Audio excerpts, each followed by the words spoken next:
Hey guys, how are you all? Today we are back with another blazing Naruto story. What if Naruto was imprisoned by the village he swore to protect and come back for revenge? If you enjoy, then please like, share and do comments. He stood on the crest of a large hill, flanked by two younger men. They were able to look out at the vast forest of trees and the large walls of the village in the distance. It sickened him to even look at the place, but he had something waiting for him. I've climbed the mountains in Kumo and hiked the deserts of Suna, but there's really no place like Konoha, the traveling companion to his right said. He looked over at the younger man, once a boy he had saved. But the boy had a debt to pay, one he would collect. No, there really isn't, Inari, he said with a snarl. You are young. You will learn though. You know of what they did to me, but still see the village as great. But it's not. There's a hole in the world, like a great black pit. The vermin of the world inhabit this place. They are not worth the pigs they tend. On top of the hole sits the privileged few, turning beauty into filth and greed. I too have seen the world and seen its wonders. For the cruelty of men is wondrous. Inari nodded. That's why you came back, right? To fix the wrongs that were done to you? Yes. However, the man that left this place is dead to the world for now. Grendel Otsutsuki. That is the name I have taken. If you call me anything else while we are in Konoha, I will kill you. He turned to the man on his left. That goes for you too. We can't take any chances. You each know the genjutsu I taught you and why. Use it if you need it at any time. Now go. Find our friends and set the plan in motion. Start with Orochimaru. Grendel walked through the cobbled streets of Konoha, his hooded cloak covering his head and partially hiding his face. His face was covered in tribal tattoos, but he refused to take any chances. He thought about Inari, who he had sent off, with a large sum of money, to buy them a home large enough to serve their needs for the time being. It would only be the start of what he had planned. He brushed past people, heading towards the heart of the village. He had people to see and so many things to do before the day was done. I wonder how little everything has really changed. Polished shit, but still the same old. He was broken from his thoughts as he collided with someone rather than brushing by. Pardon me, I didn't see where he stopped himself, looking at who he had bumped into. The past years showed, and it was clear that age had ravaged the man. Nearly 30 years had passed, but he would never forget him. No, excuse me, I should have stepped aside, Minato said. Hundreds of thoughts and plans ran through Grendel's head, but none of them were ready yet. It wasn't time, and patience was key. What was another month on 30 years? He gave a small bow. No, Lord Hokage. Forgive me. While I had hoped to meet you, I had not thought it would be under these circumstances. Oh really? You actually seem somewhat familiar. I get that a lot. I've traveled quite a bit, but you and I have never met. I am actually intending to host a party here in Konoha as soon as I get settled. My travels have gained me quite a bit of wealth, and now I'm just ready to relax for a while. Well, I do hope to see your party. For now, I do have to go. Farewell for now. Minato paused, looking at the man with a questioning expression. Grendel. My name is Grendel. Nice to meet you, Grendel, Minato said before continuing on his way. Grendel just kept walking. Outside he was calm, but inside he was infuriated that he had to pass up such a prime opportunity. But he knew that taking that opening would ruin his plan. He smirked. There's a hole in the world like a great black pit, and it's filled with people who are filled with shit, he whispered venomously.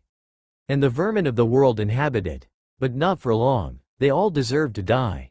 The sun was beginning to set as he walked towards where he and Inari had planned to meet up.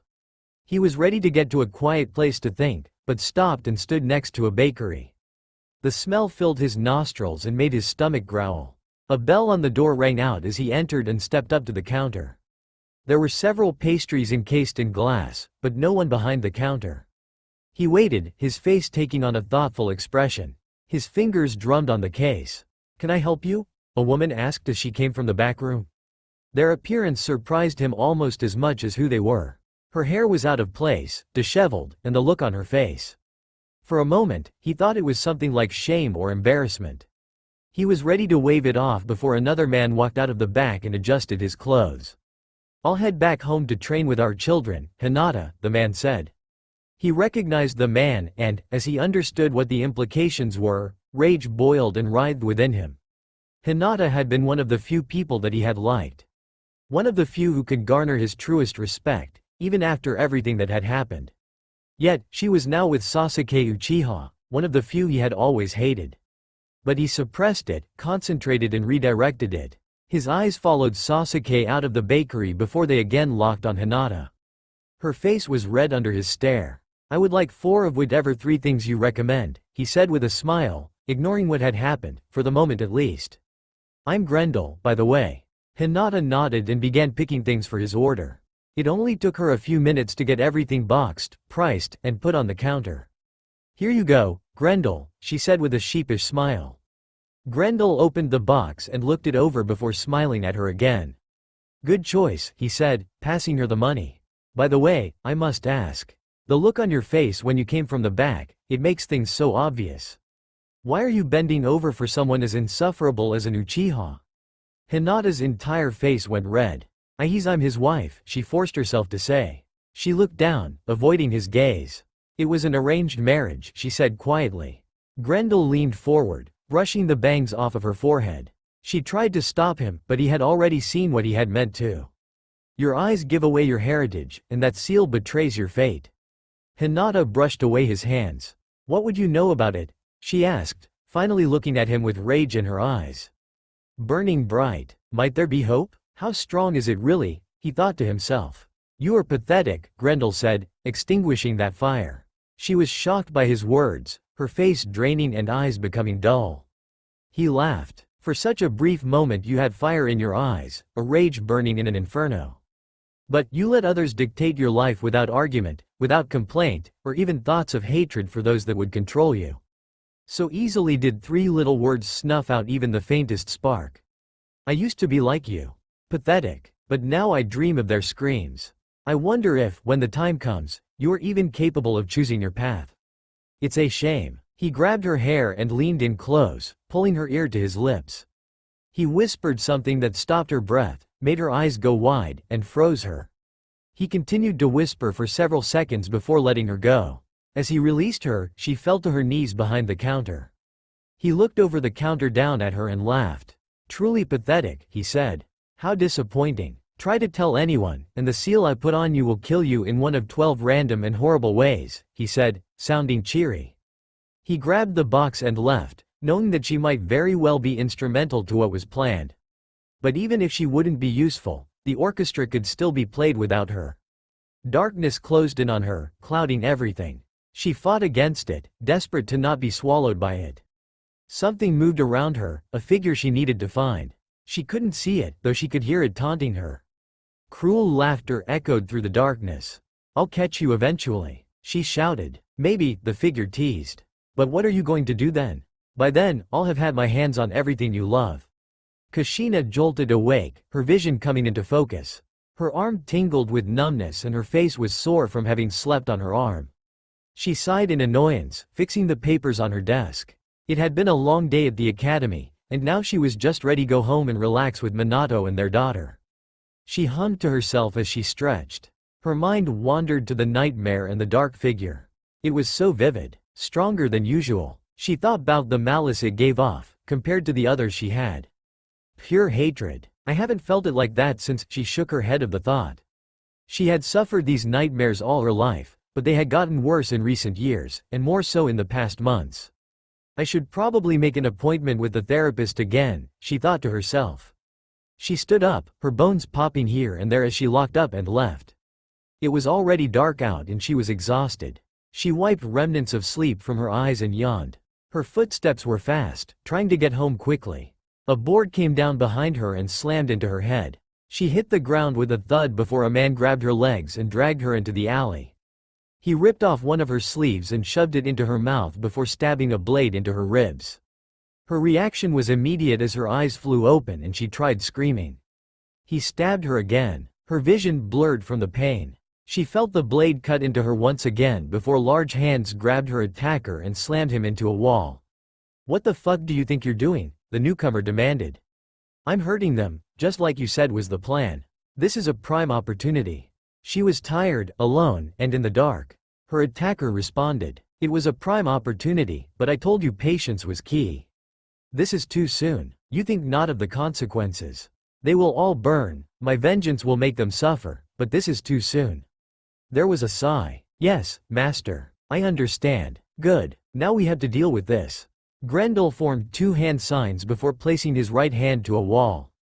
Darkness engulfed the bricks and metal panels before a shadow emerged with arms and legs of its own. As it bore down on Kushina, she again lost consciousness.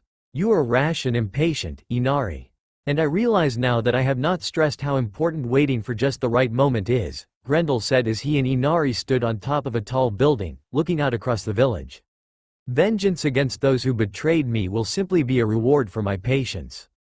You see? It's the slow knife, the knife that takes its time, the knife that waits years without forgetting, that slips quietly between the bones. That's the knife, he said, holding up a detonator that cuts deepest. He pressed the trigger, and the entire Hokage tower suddenly went up in flames and explosions. Grendel cackled as the structure came crashing down, engulfing the surrounding buildings and streets in smoke and dust. This took me several hours to do, moving silently and slowly. I could have easily used a jutsu to do this, could have done it quickly without being known, but by waiting, I have opened so many avenues. No chakra for them to see. An unknown enemy, a monster they had to deal with. Inari looked at him for a moment before nodding. I shall wait then, and follow your lead master. Do not wait too long when the time comes. Wait long enough and you will know the right time to strike. That is why you are here. I will need you to act on your own in the coming months, so you need to learn quickly.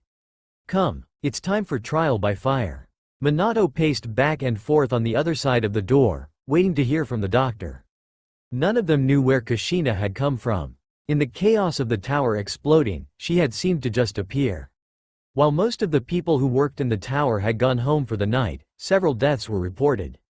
At the same time, they had no leads. It had been caused by explosives rather than jutsu, leaving being no chakra signature to be traced.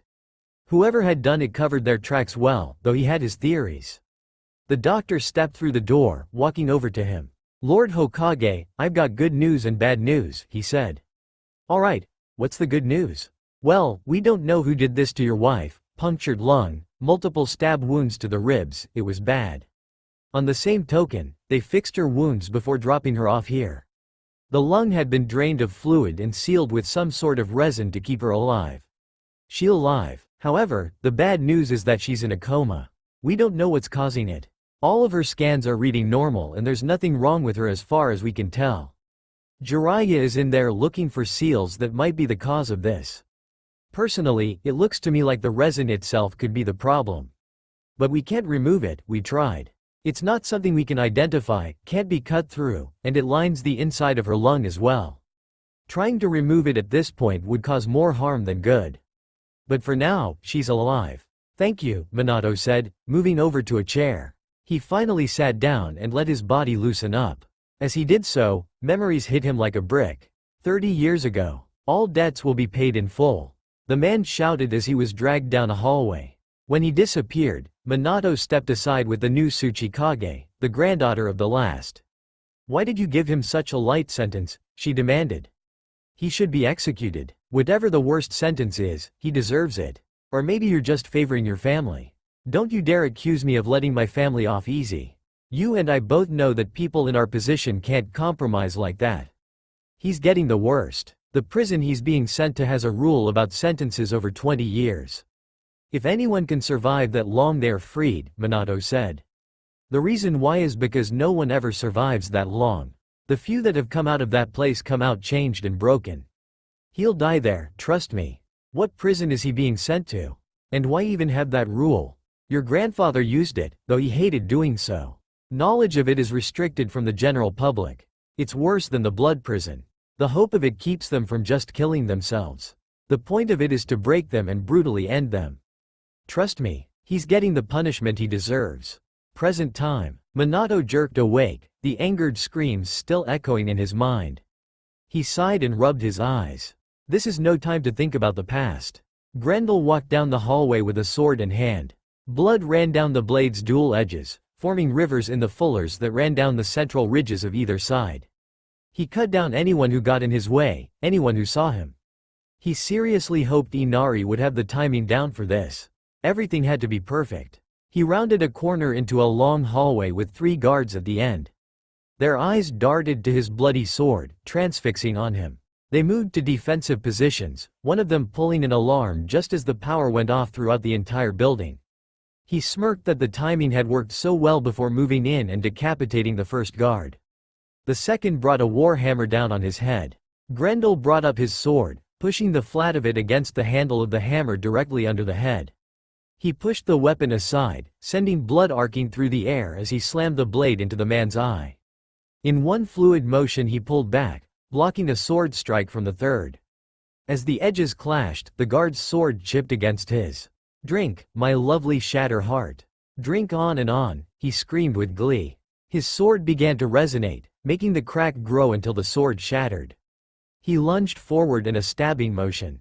He could feel himself lurch forward without moving a muscle. "The Kawarimi?" The third guard cut at him from behind. Everything paused as shadows in the hallway suddenly came to life. His bones cracked and blood spattered the walls as solid darkness ripped through and skewered the man, through his arms, legs, and neck, leaving him pinned in midair. Grendel chuckled. "Close. You almost got me." He spun on his heels, eyeballing the suspended guard.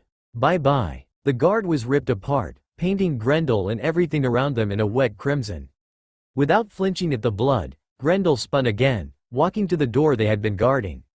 He kicked it in, ready to continue his slaughter. The man rushed into Minato's office in a panic. "Sir, we have a problem. Someone has attacked the barrier monitoring facility. They've sealed themselves inside the sensory room." Minato stood up and marched out his office, calling Anbu and other shinobi to his side. His face was expressionless, a side effect from his lack of sleep in the past 2 days, though rage bubbled just under the surface. If these are the same people who destroyed the tower, then they might know something about Kushina's condition. Grendel sat hunched over the dead body, his face covered in blood. He ripped flesh from bone with his teeth, licking the liquid crimson from his lips and fingers as he chewed and swallowed. The sounds of whimpering and crying made their way to his ears from his other hostages against the wall. His body shook for a moment before he pulled a black, skull mask back over his face. Ominous red lights shone from inside the eyes. He walked over to the middle of the room where a sphere of clear water floated over a pool. He placed his hand over the surface and watched as seals spread from him. It was filled with black roots that corrupted the orb, changing it and altering its entirety. The surface rippled and spasmed, nearly losing all form until it became clear again. He chuckled once more. "Let your entire world go dark, your safety become a prison, and your power become death," he said. He pulled his hands away and watched the entire monitoring system turn black for a moment and then return to normal. "Now then, what to do with my leftovers? Lucky me, I brought a to-go box."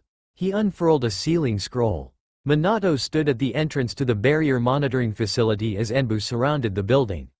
"Do we know what the situation is inside?" "No," the Anbu commander said. "Any scouts we sent in have stopped reporting." A black mass crashed through a wall above them. It landed in front of Minato, shadows surrounding it as it took shape.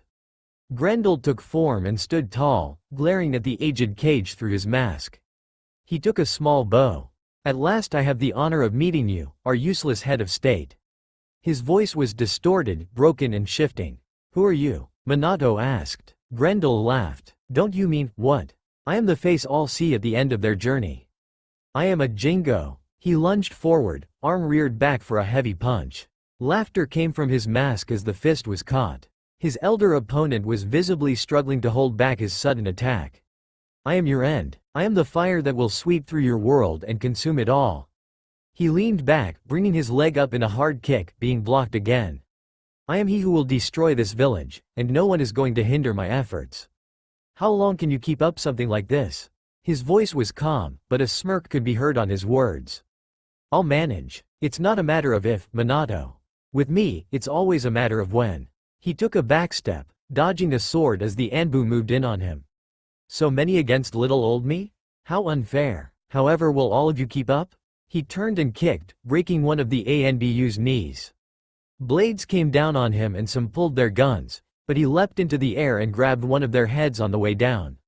He twisted and pulled to the side, breaking their neck with a snap and a scream cut short. "Ooh, how scary. You're too tough for me," he shouted, a mocking and mirthful tone. An Anbu tried to jab at his shoulder, but he knocked the attack away. A Hyuga? That Byakugan will not fucking do. He rushed in and savagely punched the Anbu's mask. Both the mask and his skull splintered and caved inward with a sickening crunch. His body became a cloud of shadow as he was assailed by gunfire. Blades went flying from his tumultuous form, killing a dozen Anbu in seconds. Kaden. Fireball jutsu. Someone yelled as his body returned to normal. Grendel stared into the flames as they flew at him, catching and absorbing the attack. His hands smoked as everyone's sight readjusted. Now who threw that? It was quite rude, Grendel said. Me and these fine Anbu were having quite a bit of fun. Over here, asshole, a young woman called out. Grendel looked at her, the thick red hair, blue eyes, and toned body. She wore light combat robes with armor plating on her shoulders and chest. But his attention was easily caught by the whisker marks on her cheeks. Kimiko, get back. I can handle this, Minato said.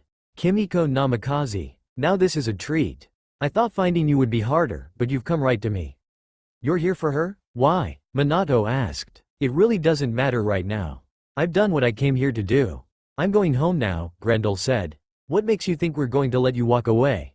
Kimiko asked scornfully. Grendel laughed. Who said I need you to let me do anything? You can't stop me from leaving. Even if your father were in his prime, neither of you can stop me. Kimiko pulled a triple-pronged kunai from her robes and threw it at Grendel. He caught the blade in his hand and, as Kimiko teleported above him, grabbed her leg and threw her back. Impressive, but I've had so many years to study that. 10 fucking years to learn and calculate. To improve upon the chaff. As though the light was sucked from his surroundings, Grendel disappeared in a burst of darkness and reappeared behind Minato. He quickly pushed the blade into the Hokage's shoulder. The weakness within your strength is absent from mine. My name is Death and the end is here. He suddenly disappeared in another burst of darkness. Grendel appeared in the center of a large atrium, breathing heavily. Grendel, are you alright?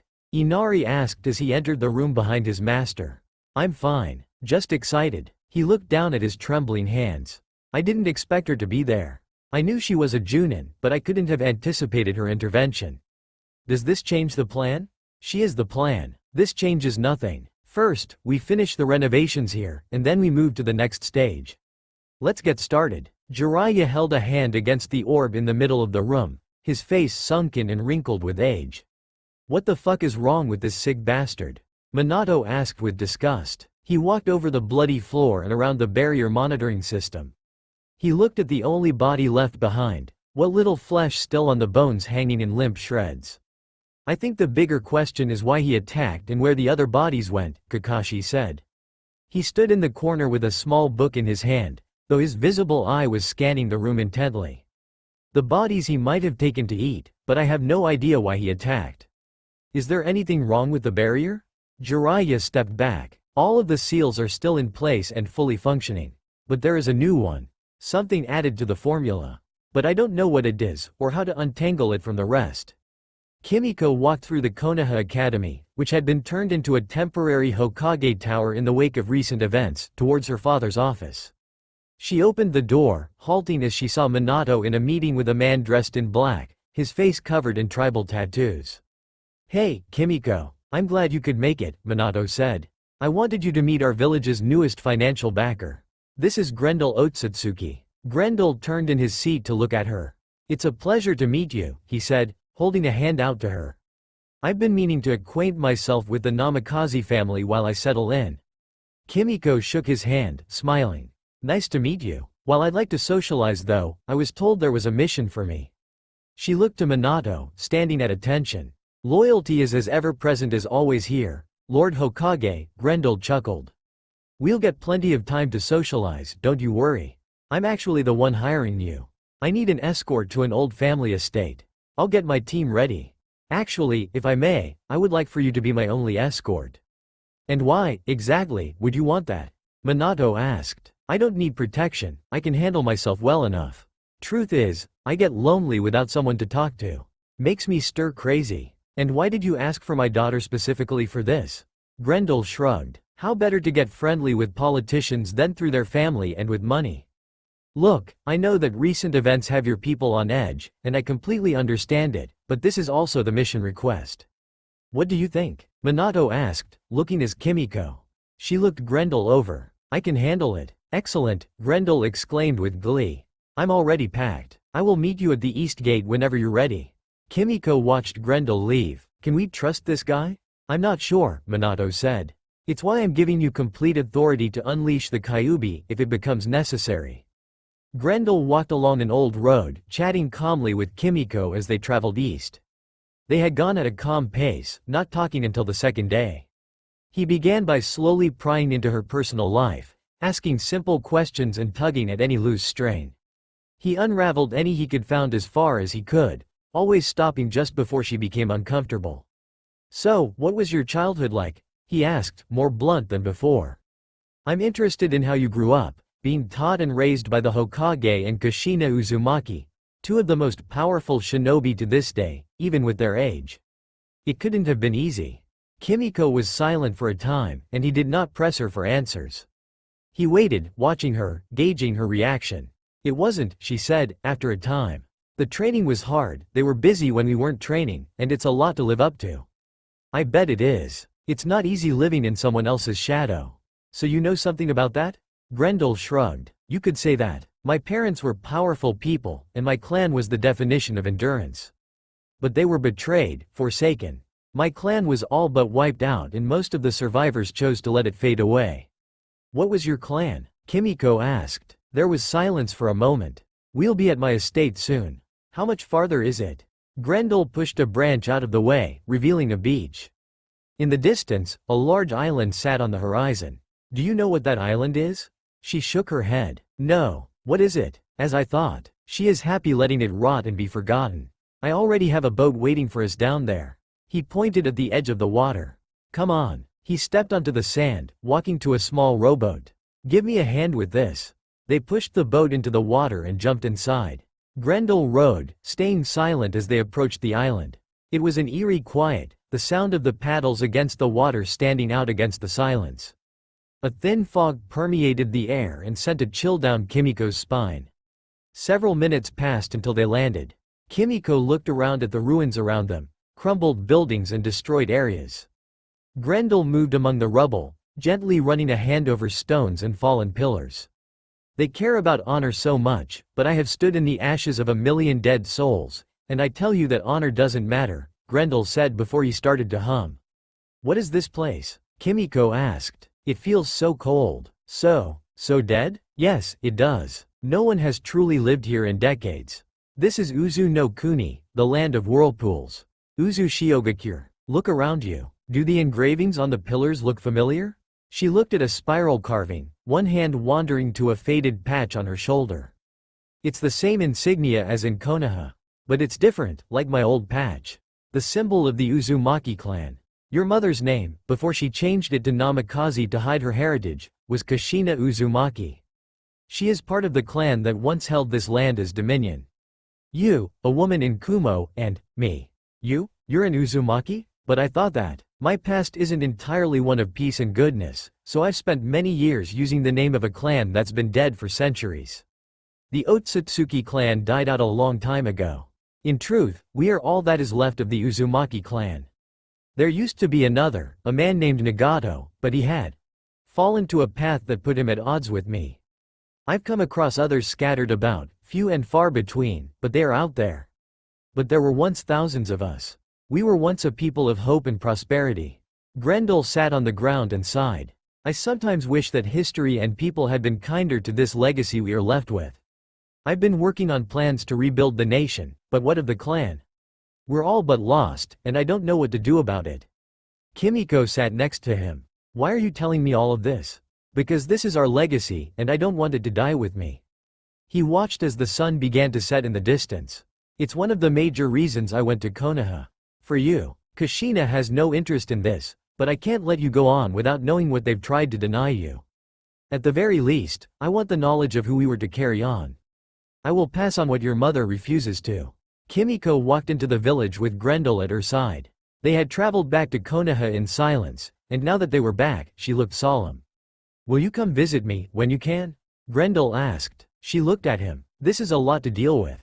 Yes, it is. And that's why I had to ask that you not tell your parents about where we went and the things I taught you. Because of my mother, right? She asked cautiously. Yes. I don't know how she would react, and I don't want to know. I know she's in a coma right now. It's hard not to hear the news. But clearly she doesn't want you to know if even your father never speaks of it. If you need to talk or vent, please, come to me. I know you don't know me well, but we are family. Just, please, take what I've said under consideration. He took her hand tenderly in both of his own. I will not lie to you. If you chose, you can be our clan's legacy. Tell the Hokage that I will send him his payment. Until next time. With that, he turned and left. Kushina slowly opened her eyes, the scent of food wafting into her nose and the sound of birds coming in from outside. She sat up in her bed, yawning as she wiped the sleep from her eyes. Laughter could be heard, making her smile as she stood and made her way downstairs. She walked lightly into the kitchen, everything, even the air, feeling soft. Minato stood as the stove, cooking in 4 separate pots and pans. He turned around to look at her. Good morning, he said. Breakfast is almost ready. Scratch will be in any second once they get done training. His voice cut out, muffled and distorted to her. She wasn't shocked or disturbed by the strangeness of it. She tried to realize how odd it was, but it seemed normal. Why? What had he said? Who will be? Scratch. He's practicing with Scratch again. I think Kimiko is learning Scratch. Scratch, Scratch. Scratch just like her mother. His face changed, rotting away. She'll make a wonderful queen for the Uzumaki. No. Darkness enveloped her, swallowing the world. She closed her eyes, wanting it all to go away. What was happening? This couldn't be real. She slowly opened her eyes, the scent of food wafting into her nose and the sound of birds coming in from outside. Am I waking up again? Hey, there she is, someone laughed. She looked around, seeing Minato and Kimiko at the dinner table with her. They were joined by 2 figures that seemed to phase in and out of reality. They were shadowed, without faces. Don't give her such a hard time, Minato said to one of the shadows. She's had a hard week. I know. Packing is a strain for anyone, but it's good to revisit home every once in a while, right, Kushina? I'm fine, really Scratch, just tired. She felt ill as she said words she didn't understand. Going home? But I am home? Reality bent and twisted around her. Darkness clawed at the fringes of her vision. There was something there, she knew there was, but she couldn't see it. But it could see her. She could feel it, feel its hate. Things came back into focus. She was surrounded by dark figures, each blurred and faded. 2 were beside her, and she could somehow tell that they were the same from dinner. They were in Uzushio again, the large village busy around her. With a smile on her face, she ran through the crowd and wrapped another 2 in her arms. Scratch, Scratch, it's so good to see you 2 again, she said with glee. Something wet coated her hand. She looked down, able to see herself stabbing one of them in the stomach. Blood flowed up her arm, against gravity.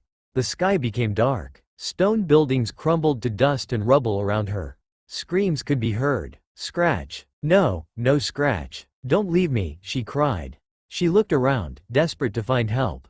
The people had come into focus, given physical form as their bodies were strewn about the ruins. She looked back down to see a woman, dead in her arms, looking back at her with hollow eyes. Mom. No. Why? Please. She held the body close. Heavy thuds sounded in her ears. She looked up, seeing a figure standing there. It was dark, not all there. Like a glitching screen, it broke in and out of reality. Help me. You have to help me. Why? His question stunned her. How is that not obvious? What do you mean why? She's dying. Help me save my mother. If you didn't want her to die, then why did you murder her? She froze. No, no, no, no. Though he had no face, she knew he was smirking down at her. Why did you do it? He reached forward, grabbing her hair and lifting her off the ground. You feel bad? You feel regret? I'm sorry, but fuck that. The world bent again. She was standing in a field with old ruins around her. There were no bodies and the fallen pillars were crumbling with age. It was old, it was gone.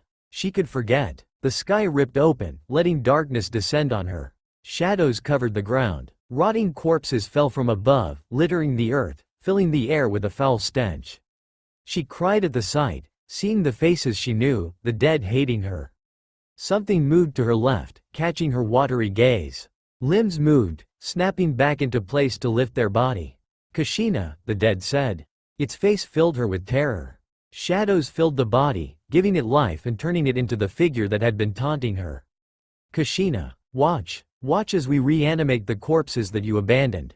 We were dismantled. You left us mishandled. You can't run anymore, dirty brother killer. It was suddenly in front of her, its hands around her neck. Electricity burned through her. Her body began to shatter like glass, her limbs breaking off. First, I will break you to pieces, just like you were your scratch. The world fractured. She slowly opened her eyes and sat up in her bed. Everything was calm. It was just another nightmare. She sighed in relief. Something moved in the corner of the room, hitching her breath. Her eyes crept upward. Groaning as if in pain was the dark figure. She blinked and it was on top of her, screaming. Knives were stabbed into her chest. Then, I will kill you again, like you killed your own mother. It pulled her close, dark tendrils worming their way into her ear with one simple message. Welcome to the world where dreams become nightmares. Grendel stood in his office, looking out the window while fiddling with a seal on his neck. So who are you supposed to be? He turned to see a dark-robed man standing behind him. I don't remember inviting you into my home. I'm just here to see how things are going for you, the man said. If that's all, you can go. Come on, don't be like that. The prodigal son has returned after surviving the 20-year prison. Grendel tensed. Who are you? Someone who knows you didn't really kill the Tsuchikage. That an innocent man was sent to hell on earth. How would you know that? Grendel asked with a laugh. Everyone saw me do it. Because I did it. I did it while wearing your face. So easy to kill someone when they think you're a friend. So what? That's all the reaction I get? So what? No anger? No rage? None. I don't hold any ill will towards you. I don't care that you framed me. Now then, is that all you came here for? Well, I was honestly interested in how a fight between us would go, how you would react. A little underwhelming but also impressive. Oh well, I really don't have any ill will towards you. But my plans don't culminate for another 5 months, Grendel said. The man suddenly doubled over and spit up blood. When did you? Inari stepped out of the shadows, pulling a blade free in one fluid motion. No one can know his true name yet, he said. Light glinted off the blade and the blood coating it. Wait, don't you want to know why I did it? The man asked, sounding desperate. How pathetic. You came in here expecting to fight me? Grendel asked. He turned away, waving a hand. No, I don't care why. Finally, another loose end taken care of. Finish him off and get rid of the body. He hummed and thought. Just the body. I've got an idea for the head. So my plan is, of course, to host a major party in my home once everything is complete, Grendel said, sitting across from Minato. But I will also be having delegates and guests from all over the elemental nations. What I would like to do, in order to avoid trouble, is go through whatever processes I need to in order to give my property full extraterritorial status. You don't trust my shinobi? Minato asked. He stared at Grendel with a critical eye. That is not the problem. I would like to bear responsibility for the events. With my property on the edge of the village, it would make having guests easy without disrupting day-to-day affairs if any of the guests are diplomats or politicians. All in all, it's just to help you avoid international incidents and allow me to handle business at my events as I deem fit. Minato fell silent, thinking about it for a moment. He leaned forward, folding his hands in front of his face. If you think you can handle any politics going on at your parties, then I'll draw up the paperwork needed. It's the least I can do with the support you've given to rebuild the damage from the recent attacks these past 2 months. Grendel smiled. Of course, I hear that the same attacker has been hitting your supply chains and beat some of your shinobi to death with a head on a spear. My only hope is that you find out who the monster responsible is. And, again, thank you, Lord Hokage. Gaara sat in his office, holding a letter. Lord Gaara, Godem Cage. My name is Grendel Otsutsuki, and I invite you to my home in Konoha for a grand event. I will be hosting musicians, actors, diplomats, as well as the average citizen for a celebration unlike any other. Details are below. He skimmed over the rest of the invitation with a sigh. Tamari, ready as an escort. We're going to Konoha. Apparently, we've been invited to a party. Kimiko walked up to the massive mansion that had been built in the recent months, though the sounds of construction still rang throughout the building. Can I help you? A man asked. He stepped through the main archway in front of her. I'm here to see Grendel. My name's Kimiko, she said. Ah, yes. He spoke of you. Right this way. He turned and led her inside. The atrium was vast with large staircases leading to upper floors. They went up to the 4th floor and down a hallway to an open office. Grendel was reading at his desk, putting down the book and standing to greet them as they entered. "It's good to see you again, Kimiko," Grendel said. "Thank you, Inari. You can go." Inari gave a small bow, quickly turning to leave. "Hello, Grendel." He walked around to her, wrapping his arms around her in a hug. "What brings you to my home?" "I thought about what you said," she replied, taking a step back. "I wanted to talk about our clan with you. And I haven't told my father about where your estate is. With my mom in her coma, the only one I can talk to is you. I'm glad you trust me. So tell me, what did you want to discuss?" He pulled out a chair for her and sat down on the edge of his desk. "I wanted to know what actually happened to our clan," she said as she sat down. "You never actually told me what happened to our clan and the village." "No, I didn't." He paused, taking a moment to collect his thoughts. "Well, sometime around the start of the Third Shinobi War, Yui used one of their Biju to destroy the country in a surprise attack. It was to get rid of the Fuinjutsu that they feared, and to put forces on both sides of Konoha. Rather tactical, despite their ultimate loss in the war." She thought about his answer for a moment and looked down. "What about the—" She paused, putting a hand over her belly. "What about the Kyubi?" he finished for her.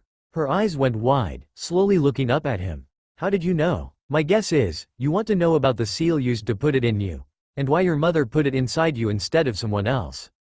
The truth is that the fox has been in our clan for quite some time. Mito Uzumaki held it before your mother. In fact, there is a very rich history behind it." "Grendel, how did you know that I had the Kyubi in me?" He paused. "Kimiko, I want to tell you the truth. I told you I came to Konoha for you. What I left out was that I had come back to Konoha. I left here 30 years ago, and I knew the previous host. I also know that your parents would never trust anyone other than their own blood with it. It was either in Kushina or you, and he stopped himself. There was a thick silence as he considered his next words carefully. "In the coming months, people are going to say horrible things about me. I didn't leave here on good terms. Dark things are going to come to light about me and I just don't want to hurt you." Kimiko stood and wrapped her arms around him. "I'll trust you, but I want the full story from you. Give me 3 months, and you'll have it. You'll have it all. Until then, I want to train you. It's time you learned of a great power belonging to our clan." Grendel stood at the main entrance to his home, smiling as a group walked towards him. He could already recognize the Case Cage. "Lord Case Cage, you're early. The party isn't for another 3 months," he said. "I'm here for the one that invited me," Gar said, glaring at Grendel. "The other one?" Grendel kept smiling. "Oh, I knew who you meant. Right this way. I've already had rooms prepared for you." The ground shook under their feet. "Excuse the noise. He's training with my new protege. It's beautiful. Want to see?" Machines hummed and a heart monitor steadily toned in the small hospital room. Kimiko sat beside her mother with a worried expression. "It's nearly been 5 months, Mom. Please, wake up," she thought. Kushina inhaled loudly, her body jerking upright. Skin at the edges of her mouth tore, her mouth unable to open wide enough for her agonized wail. "Kushina, how are you feeling?" Minato asked. Doctors looked her over while he held her hand. "I'm fine, Minato," she said. "If anything, I feel better than I have in years." "Whoever attacked you used a resin to seal your lung," Jiraiya said. "As your wound healed, it broke down and entered your bloodstream. It, along with several seals that I can't even begin to comprehend, prevented any atrophy in your body and have been providing nutrition over the months. It's like you've only been sleeping. They wanted you to survive, but those same seals were keeping you from waking up. Until now. I want to get back to work," she said, trying to get out of bed. "Hey, calm down, Mom," Kimiko said. "No, the people that attacked me are still out there, and eventually they're going to come back for me anyways." "Wait, what are you talking about?" Minato asked. Kushina sighed. "One attacked me. He stabbed me over and over. Someone else pulled him off and I thought he was protecting me, but he said it was too soon. He said everyone was going to burn when the time came. The first one called him master. I've been in this bed for 4.5 months and you're all telling me I'm fine. I'm done laying back while some crazy person goes around killing people. Now, someone please tell me what the fuck I've missed." He sat naked as he pulled his right leg up, examining the metal plates that covered both of his legs. "Hand me a screwdriver." Inari stepped forward with a toolbox, handing his master what he asked for. He took the tool and opened the black plates on his leg, looking at the mechanisms that whirred with any small movement he made. He adjusted the mechanical gears and parts. His right arm, up to the shoulder, and his left arm, up to the elbow, were made up of the same plates and pieces. "I need my body to be in perfect shape for the party tonight." "Is everything else ready?" "It is. I also prepared the seals for you, whenever you're ready to make your final adjustments to them." "Good. You've been invaluable to me these past months, Inari. We're getting close to our grand unveiling. Now, more than ever, I'm going to need you ready to act on your own." "I won't disappoint. You remember every detail about the seal activation?" "Each and every one." "Perfect." Grendel pulled a gear free and set it to the side, replacing it with a new one. He closed the plates and opened his arm, working on its mechanisms. "All that's left is to kill Minato and Kushina and get Kimiko to thank me for it. I'm going to save her from this hole in the world, from the people who are full of shit. Just like I saved you, and just like my nephew saved me." He closed the plates and stood up, pulling on synthetic skin that covered his prosthetics. He then looked at his arms and legs. "On second thought, I'll forego the coverings tonight. Speaking of my nephew, go get him. The guests will be arriving soon, and I want to mingle with my sister a bit. I've waited a long time to talk to her. I've looked forward to this night for a long time. The show is finally about to begin. I'm fucking back." The crowd was rapidly getting thicker in front of an exuberant mansion. People, civilians and shinobi alike, from every major country gathered together. Some were already dancing despite the absence of music, and drinking from bottles they had brought themselves. "This Grendel seems to have a lot of connections," Kushina noted, her arm linked with Minato's. "Send out a party invitation to everyone you can, especially promising free alcohol, and you'll have a good turnout," a man said as he walked up to them. "Greetings, Kushina. My name is Inari. I work for Grendel, and he has been eager to meet you since he heard of your recovery. Unfortunately, things here have had him busy." "Well, then where is he?" "I'm actually looking forward to meeting him with everything I've been told about him." "He's inside. The guests will be let in momentarily. Right this way." He glanced at Kimiko with a smile and turned, leading them the rest of the way to the entrance. Standing there, waiting for them, were the other 4 Kage, their guards, and other leaders from various nations. Gaara kept mostly to himself with his brother, sister, and wife, Matsuri, beside him. "He did say he wanted to invite politicians as guests, but I didn't expect the other Kage to show up," Minato said.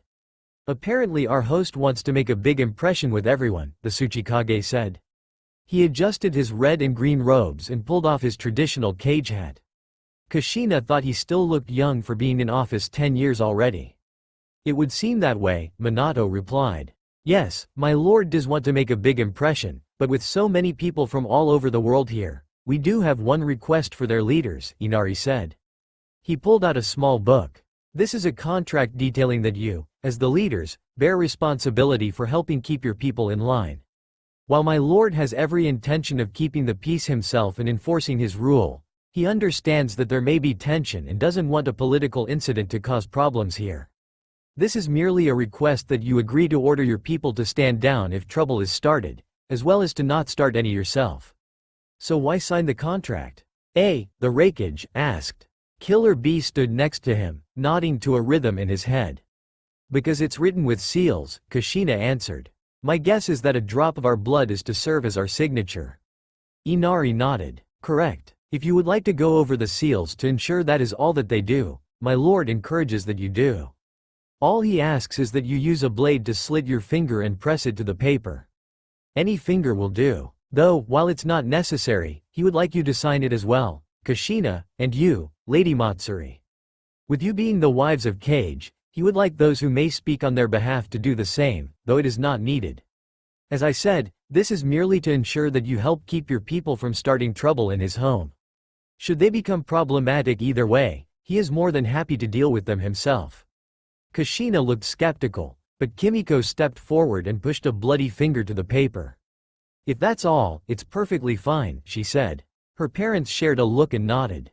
Kushina quickly looked the seals over. "These are incredibly complex, but it seems he's telling the truth," she said before signing along with Minato. The other leaders quickly followed suit. Inari smiled, closing the book. Good. With that, the party can begin. He opened the large double doors, leading to a wide atrium. To their right and left were bars, fully stocked with a wide variety of spirits. In the center of the atrium was what could only be described as a disturbing work of modern art, dead branches and animal skulls in a display that unnerved Kushina. Perfect timing. Someone shouted through speakers. Let's get this party started. Music began playing and there was no hesitation. The party was suddenly in full swing as the crowd became a kaleidoscopic carnival and filled the mansion in no time at all. Many jumped into the pool that not only took up much of the atrium, but a vast expansion of the backyard as the back wall and a divider opened up, allowing the party to overflow. Some rushed to roulette tables and slot machines. This party had something for everyone. A man in a clean, dark suit walked up to Kimiko, holding out a hand. "Care to dance?" he asked. She looked to her parents before disappearing into the crowd, laughing. "Who are you?" she asked as he swept her into a dance. The man smirked and dipped her. "Call me Naruto." Kushina stood to the side while Minato spoke with the other cage. Each of them looked stern, but they kept it civil while each of their guards stood back. "You're a great woman to deal with as much stress as comes with being his wife," a man said. He stood next to her, holding out a drink in one of his metal hands. His hair was red and he wore a dark trench coat. Especially given recent events. The Hokage Tower, Yurikoma, that crazy who attacked the barrier monitoring facility.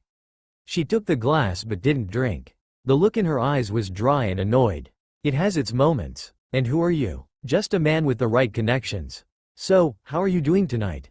Tired of wasting time. We're only here to show our appreciation for the host so we can get out of here and get back to hunting down who caused all three of the things you mentioned.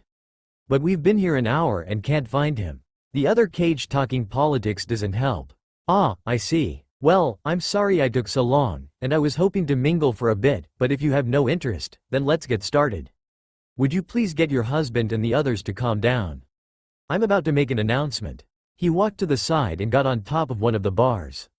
As he did so, Kushina was able to see that, past his open coat, he wore shorts over his mechanical legs. There was also a strange necklace around his neck, looking like a large metal scorpion, with no claws or head, that was flattened and spread over his chest. He activated a seal on his neck. "Everyone, can I have your attention please? My name is Grendel and I would like to thank you all for enjoying my party, for coming out and drinking all my booze," he said with a chuckle that most everyone shared. "I've been planning this for quite some time, and I am extremely happy that it turned out so well. But, you know, I've been lying to all of you. I lied to you on your invitations. I lied to you when I met you. I've been lying for 5 months, and I lied to you when I got up here and started speaking. My name is not Grendel, not really. No, let's see. Grendel was a monster in an old book." He chuckled. "An old legend. He was called a Sitajenga, a shadow walker. Referred to as the dark doer of hateful deeds in the Black Knights. It was quite fitting at the time I chose it. But now to my true name. I removed the dye from my hair, and now, I'm going to use a genjutsu to remove the tattoos from my face. I've aged, but here's hoping that my longevity has kept my face looking how you remember it." He formed a hand sign and his face changed. Its structure stayed the same, but the skin became clean, uncovered by the tribal markings. "That's not possible," Kushina muttered in horror. Everyone fell silent, though most of the younger guests looked confused at the terror others showed. He laughed. "Why, all of you look like you've seen a ghost. It's me, dear friends. Alive and kicking." He paused to tap his prosthetics. "Well, alive at any rate," he said with a laugh. "Ah, good. We haven't lost our sense of humor. Not even when we lose our hands, a lung, a spleen, 2 kidneys, 4 ribs, entire sections of skin, the 24 vertebrae that make up the spine, a half of a liver on multiple occasions." He paused and reached up, pulling a piece of plastic from his left eye to show a small glass lens, an eye, and the ability to reproduce. "Do we ever lose our sense of humor?" He looked around. "Now then, some of you recognize me. Many won't. When I was tossed into a prison, I was sent there to die and be forgotten. The 20-year prison. Stop. The public isn't allowed to know about that, and you know it." Minato shouted. "Shut the fuck up, you piece of shit. You know what you sent me to, your own family. The 20-year prison is a place where you put people when you want them to suffer and die. Where do you think I lost so much of my body? And, if you can survive the 20 years, you're allowed to go free. But then, the Hokage passed a law and, with the help of the other cage and everyone over 30, made the world forget me. I brought too much shame to the name Uzumaki. Kushina even stopped going by the clan name. But I have always been proud of my heritage. I am the accused killer of the third Tsuchikage, the forgotten older brother of Kushina Uzumaki, and of course, he pointed to Kimiko, your uncle. Ladies and gentlemen, my name is Victor Uzumaki. 30 years ago, Victor sat in the chair silently, having given up on arguing with them. Minato and Kushina had survived the attack of Madara Uchiha, the unsealing of the Kyuubi, with his own help, only to stand over him now in judgment. He was innocent, and yet, he was going to suffer now. He looked up, seeing few sympathetic looks. Orochimaru, having decided against leaving the day of the Kyuubi's rampage, looked at him with sadness. He knew his teacher had argued for him, but most had thrown him to the wolves. They throw me away like garbage. Even my own blood. No, especially because they're my blood, he thought to himself. And it was all because of political bullshit, and he knew it. But even they were not sorry for this. Victor Uzumaki, Minato said, you are sentenced to serve time in the 20-year prison for your crimes. Do you have any final words before you are escorted to prison? He was silent, not saying anything until the guards grabbed his shoulders. I do have something to say. I am innocent. I did not kill the Tsuchikage. But trust me when I say that you had better hope I die there. The day I'm free, you're all dead. You'll all be on stolen time. I'll kill you all. I'm going to make you all suffer for betraying me. I'll be back like a monster of legend. You're all going to burn for what you're doing to me. I'll light the fucking fires myself. Take him away. All debts will be paid in full, he shouted as he was dragged down a hallway. When he disappeared, Minato stepped aside with the new Tsuchikage, the granddaughter of the last. Why did you give him such a light sentence? She demanded. He should be executed. Whatever the worst sentence is, he deserves it. Or maybe you're just favoring your family. Don't you dare accuse me of letting my family off easy. You and I both know that people in our position can't compromise like that. He's getting the worst. The prison he's being sent to has a rule about sentences over 20 years. If anyone can survive that long they're freed, Minato snapped at her. The reason why is because no one ever survives that long.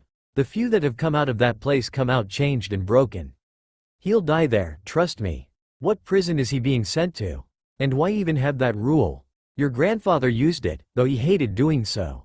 Knowledge of it is restricted from the general public. It's worse than the blood prison. The hope of it keeps them from just killing themselves.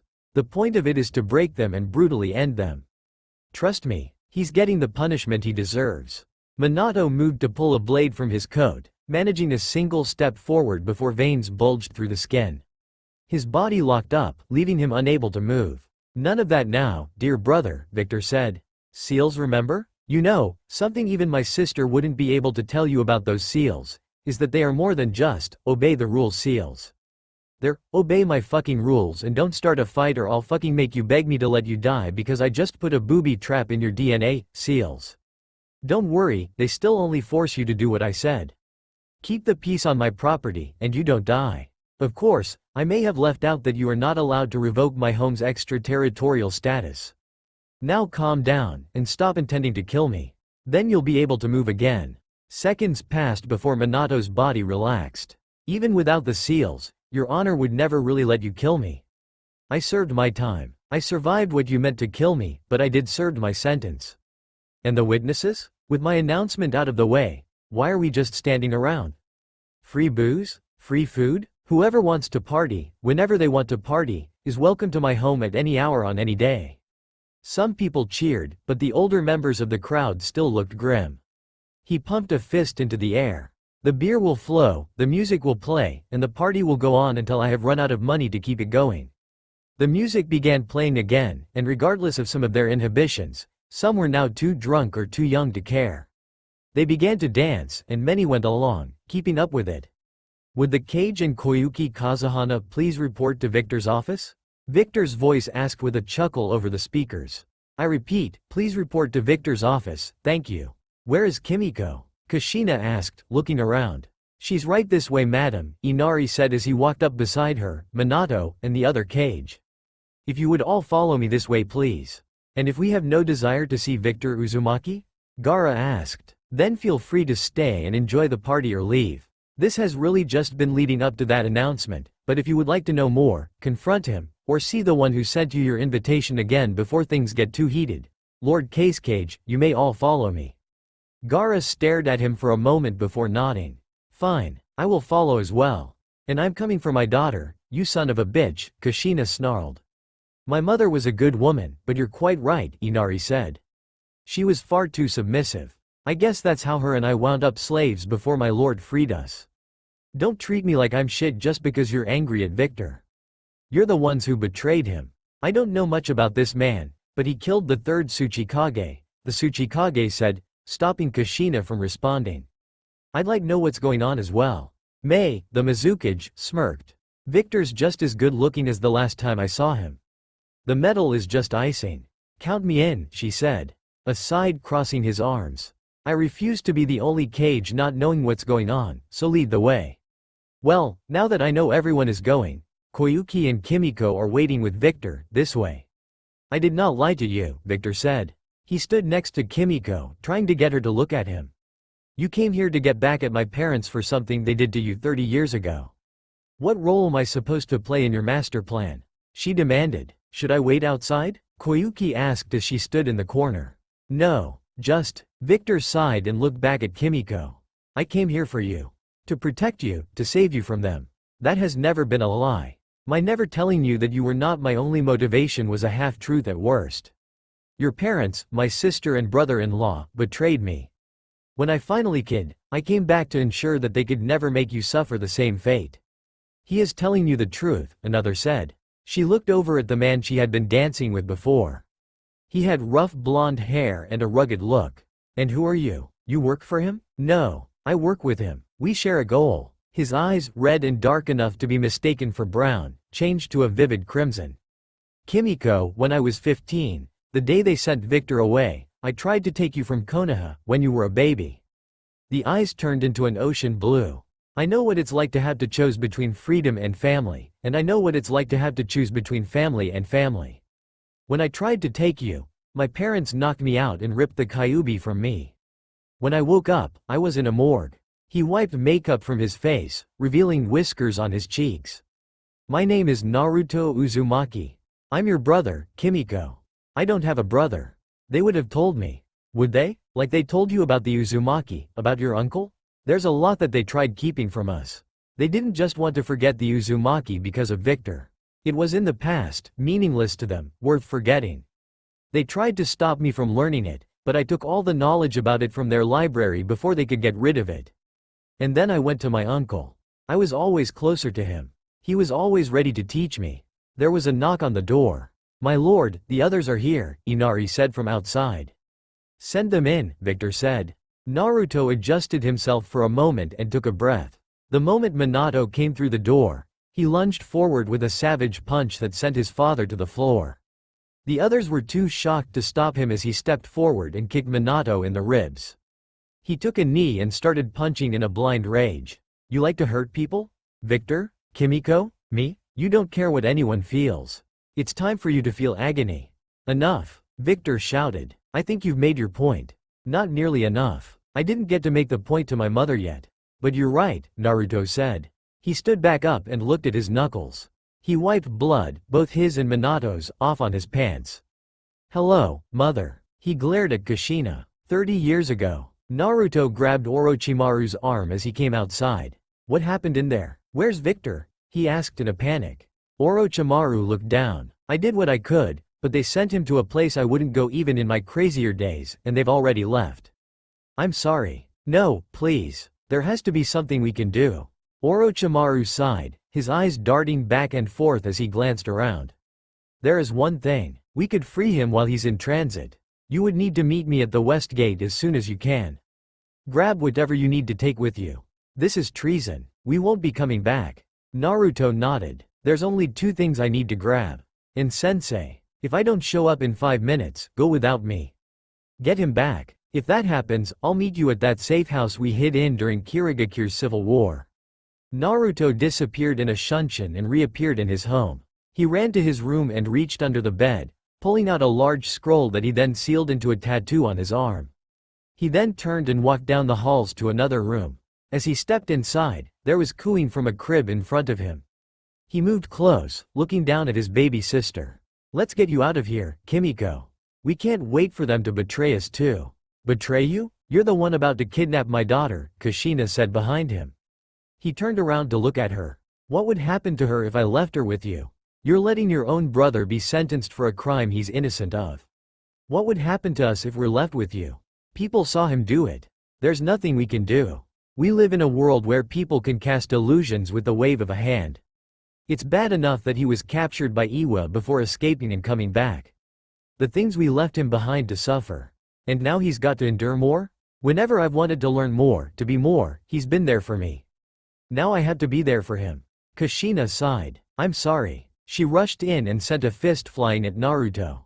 He blacked out as her attack connected with his face. When Naruto opened his eyes, he could feel his body burning, his skin scalding against the metal.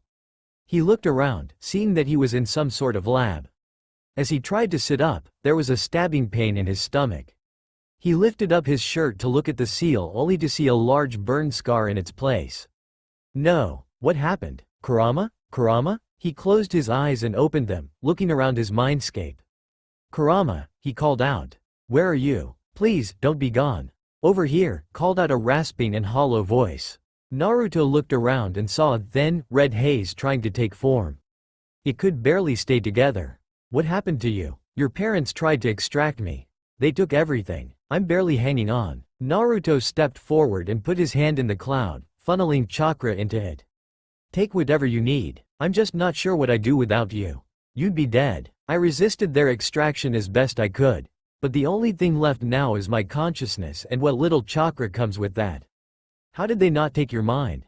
It's unprecedented for a Biju to want to stay inside their host. My guess is that they didn't expect anything to cling to you. Will you be alright? It will take a long time to recover, but with your help, yes, I'll be fine. We'll need to work on the seal though. When I start to regenerate, it'll kill you if we don't put a new one on you. Then we need to get to Orochimaru." "Oh shit. Victor. Don't panic, kid. We'll figure it out. For now, let's figure out where we are." Naruto nodded, returning to the real world. He gathered his strength and stood up, the tile floor freezing to his feet. He made his way to the only door, opening it to see a flight of stairs.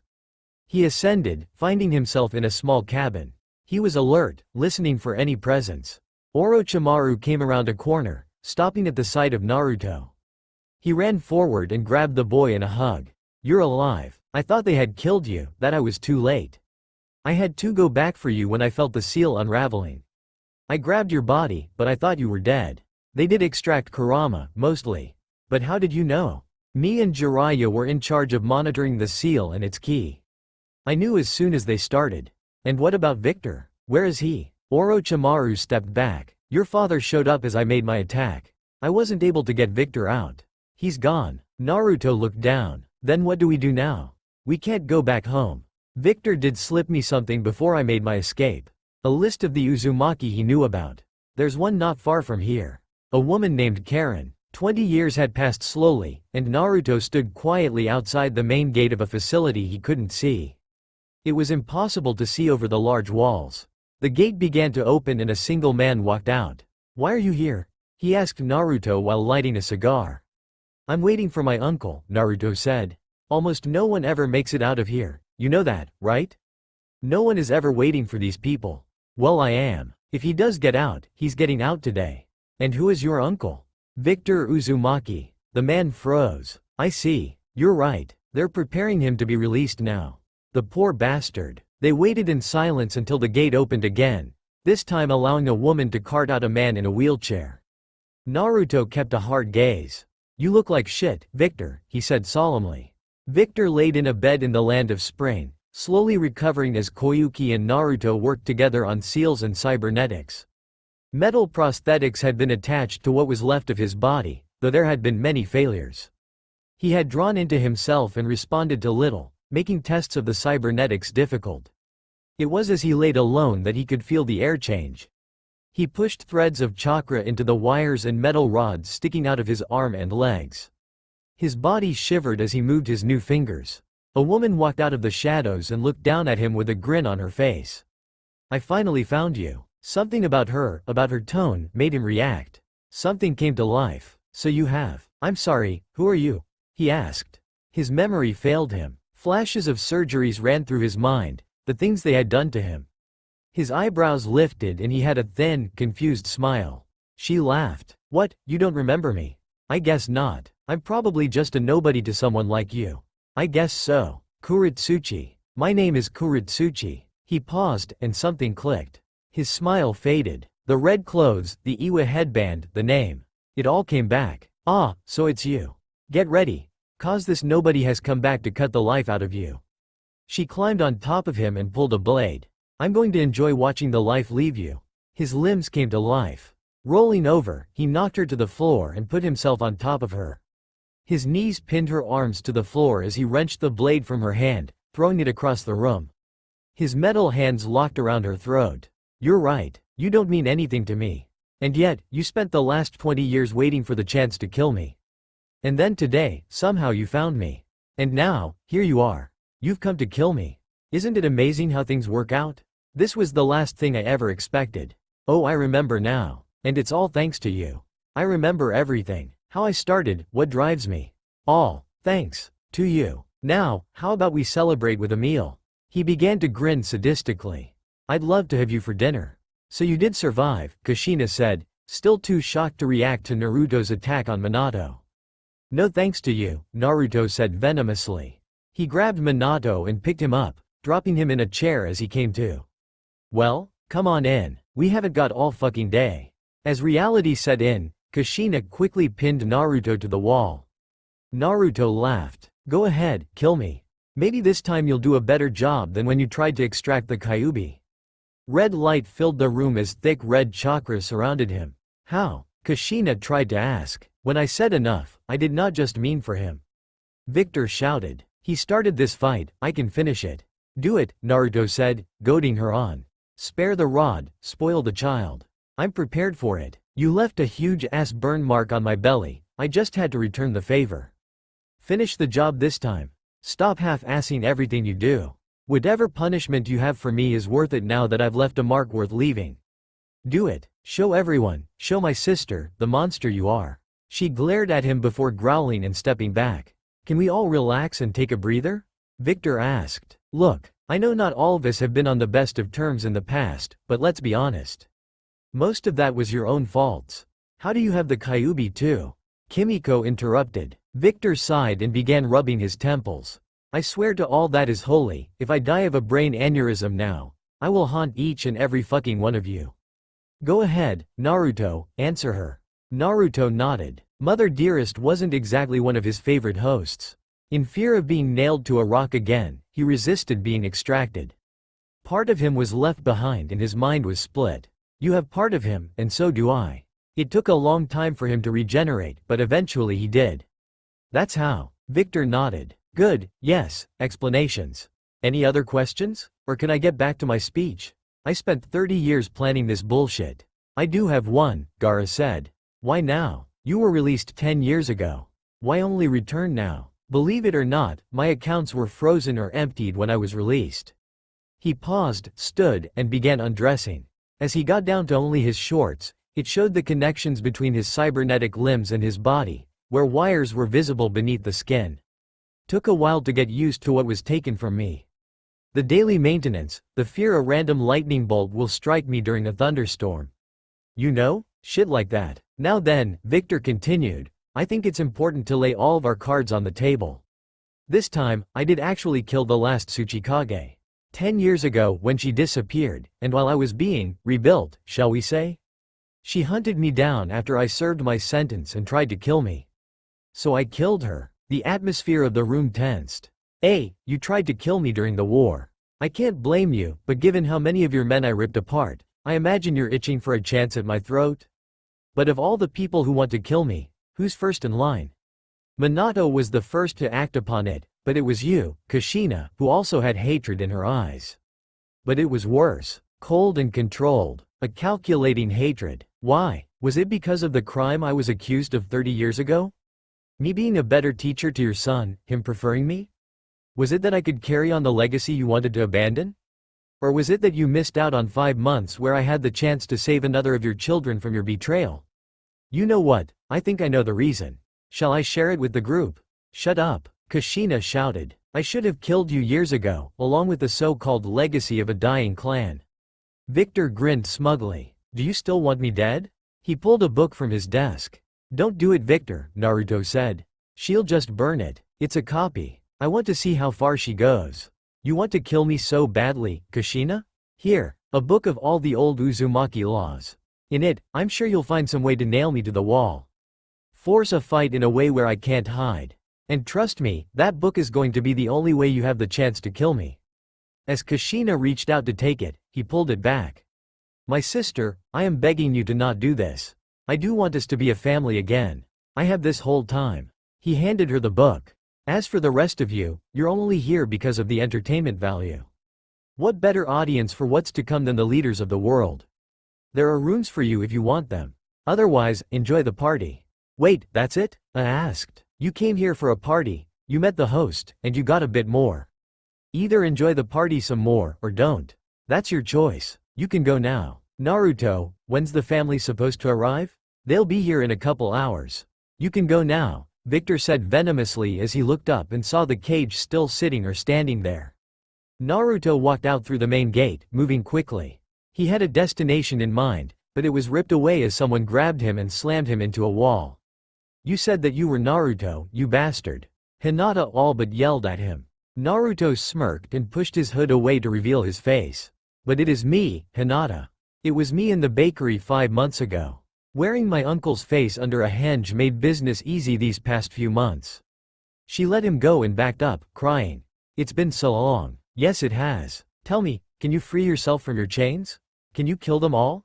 His words sent a cold chill through her body. I don't know. Join me, Hinata. Serve me, and you can not only survive what is to come but be at my side. You can shed this pathetic skin, the shackles that this place has on you. Just like I did, you can slaughter the people who decided the direction your life should take. I'm going to kill them all. The question is, are you one of them? Is your will still so easily broken? I'll come to you for your answer when the time comes. Until then, I have places to be. He turned and left her to the night. Kaori moved slowly through the night, ducking into an alleyway, careful to not be seen as she removed her Anbu mask. She leaned against a wall and let out a sigh. Every Anbu in Junin was on alert with the return of Victor. The thought of it put a heavy weight on her mind and a dark feeling in her stomach. I always hated those masks, a man said. She turned to see Victor standing a few feet away. It didn't surprise her that she hadn't sensed him, even if she was a sensory-type shinobi. She wasn't afraid. If he wanted her dead, there would be nothing she could do about it. They hid your beautiful face. That, and they itch like a motherfucker, Victor continued. So you're here to flatter me? Kaori asked. To say hello. I've missed you. You really do still look beautiful. He walked up to her and wrapped his arms around her in a light hug. I thought I would never see you again. And what is it you think is going to happen now? She asked, her arms staying at her sides. Nothing. Not a fucking thing. But I have to know something. Your son. The timing works, and I have to know. She cut him off. He isn't yours. Right after you left. Thank you, he said, cutting her off now. Thank you, and whatever deities listen. You're happy? She asked, surprised. More than you could know. I'm so sorry for everything. I just needed to know that I hadn't abandoned someone else.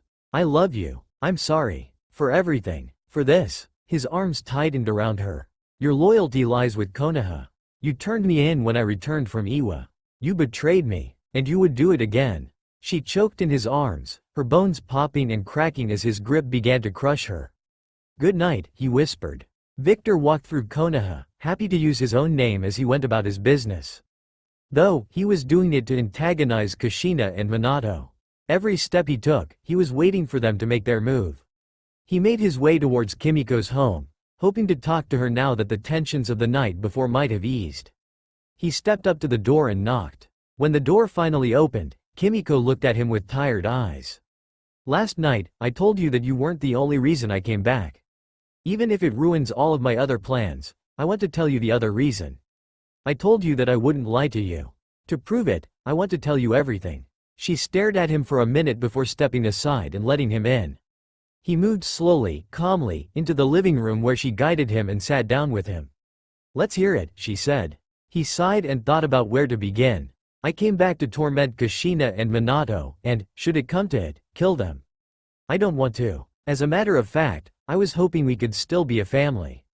But after last night, I don't know how we could. I've spent 5 months preparing in case they still hated me, so I could be safe. Now, all I want is you and Naruto, to be with you both and forget my sorrow. I'm so broken because of what they did to me." Victor pulled a black skull mask from his coat and put it on his face. "My name is Death, and the end is here," he said. "That was you?" she asked. She pulled a gun and aimed at his head. He put the mask down and leaned his head back. "Will you be the death of me, of all people?" "Yes, that was me. Did you know I left a half-eaten person there? The 20-year prison is a place you put someone in to make them endure hell. It breaks your will. Only the desire for their love or my vengeance kept me going. But the things they did to me." His voice cracked and tears ran down his face. She lowered her gun slightly. "They locked me in a sealed room and pumped in just enough air to make me feel like I was suffocating for hours on end. They burned me alive, tied me down while parasites and rats ate me alive, put hooks on my bones and ripped them out. Even then, you can't imagine the things they can put you through in 20 years. In the last year, they become the most brutal, and they stop giving you rations. You can only steal food from the others so many times before they decide to kill you. And then, I adapted. I learned the only way to survive like that. The weakest ones would be spared suffering by feeding me. You survived by eating the other prisoners," she said in realization, sounding solemn. "No matter who I killed, no one wanted to be on the bad side of whoever was eating people. There's something bad inside me, broken beyond fixing. I came back to save you, so that you could save me. And to kill my parents," Kimiko said grimly. Victor chuckled through his tears. "Can you blame me? What they did to me, what they deprived me of. Feel free to tell them. I'm just glad you know the truth. You know what I'm going to do, the things I've done. And I'm going to do even more soon. That's more than your parents will ever give you. I of all people can promise you that. So now, all I have to know is, what will you do?" She stared at him. "I'm just a pawn on the shogi board, aren't I? To them, yes. To me, you're the king. Or one of the gold generals perhaps. You and Naruto are the most important things to me. I'm the pawn. If it comes down to it, I'll sacrifice myself to keep you two safe. Ultimately, I want you to join me, but that's up to you." "Get out," Kimiko said. Victor nodded. He stood and went to the door. "I'll think about it," she said. "I don't know what I'll do, or what to do, yet. But I'll think about it." She was uncertain, and it was obvious. All the things she had learned over the past few months left her shaken. "I can accept that," Victor said as he left. Sasuke moved quietly through the streets, the night air isolating him. He could hear music off in the distance. "Hello there, Sasuke. Long time, no see." He turned to see Naruto standing there. He had heard about his return, but the difference 30 years made was easily visible. "So you are back," Sasuke said. "I don't get why the Hokage wants the Anbu to be on guard for you. Not like the Kyuubi, let alone only half of it, can challenge the Sharingan. I hear you're an Anbu commander now. Doesn't mean I haven't had enough of your pathetic arrogance. It's a lot less amusing than it was when I left. And considering how much it annoyed me then, that should tell you everything." Sasuke gave a small grunt of annoyance and pulled a sword, putting it against Naruto's throat. Naruto didn't flinch or move away, but his eyes hardened into a glare. He raised a hand and snapped his fingers. As he did, a small girl walked out of the shadows with a pair of swords strapped to her back. Her eyes were purple and her hair was gold like Naruto's, but with an unusual style, being short and spiky on the right side but longer and straight on the left side. "Introductions are in order. This is Zael, my daughter. Now then, bring me his right arm, darling," Naruto said. The girl pulled the swords and smiled. "Yes, Papa." She dashed forward, leaving Sasuke barely enough time to dodge. Sasuke backed up, pulled a gun, and pointed it at her. "Papa, he's pointing his gun at me. Can I cut his head off?" Zael asked. "Patience, my little love. In time, perhaps. Now then, Sasuke. I have business with you, if you'd listen." I'd like to either grant you a vengeance that has eluded you, or a swift death. How would you like to kill your brother, and know the true reason he killed your family?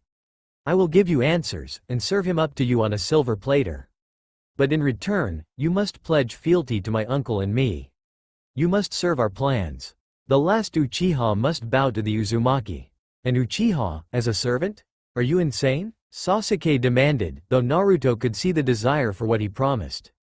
Who's more insane? A man who makes his own way, or someone like you, who serves people who betray him? He smirked. Take that as you will. Look, consider my offer. I do have other places to be. I've got the rest of our graduating class to convince. How are Choji and Kiba these days?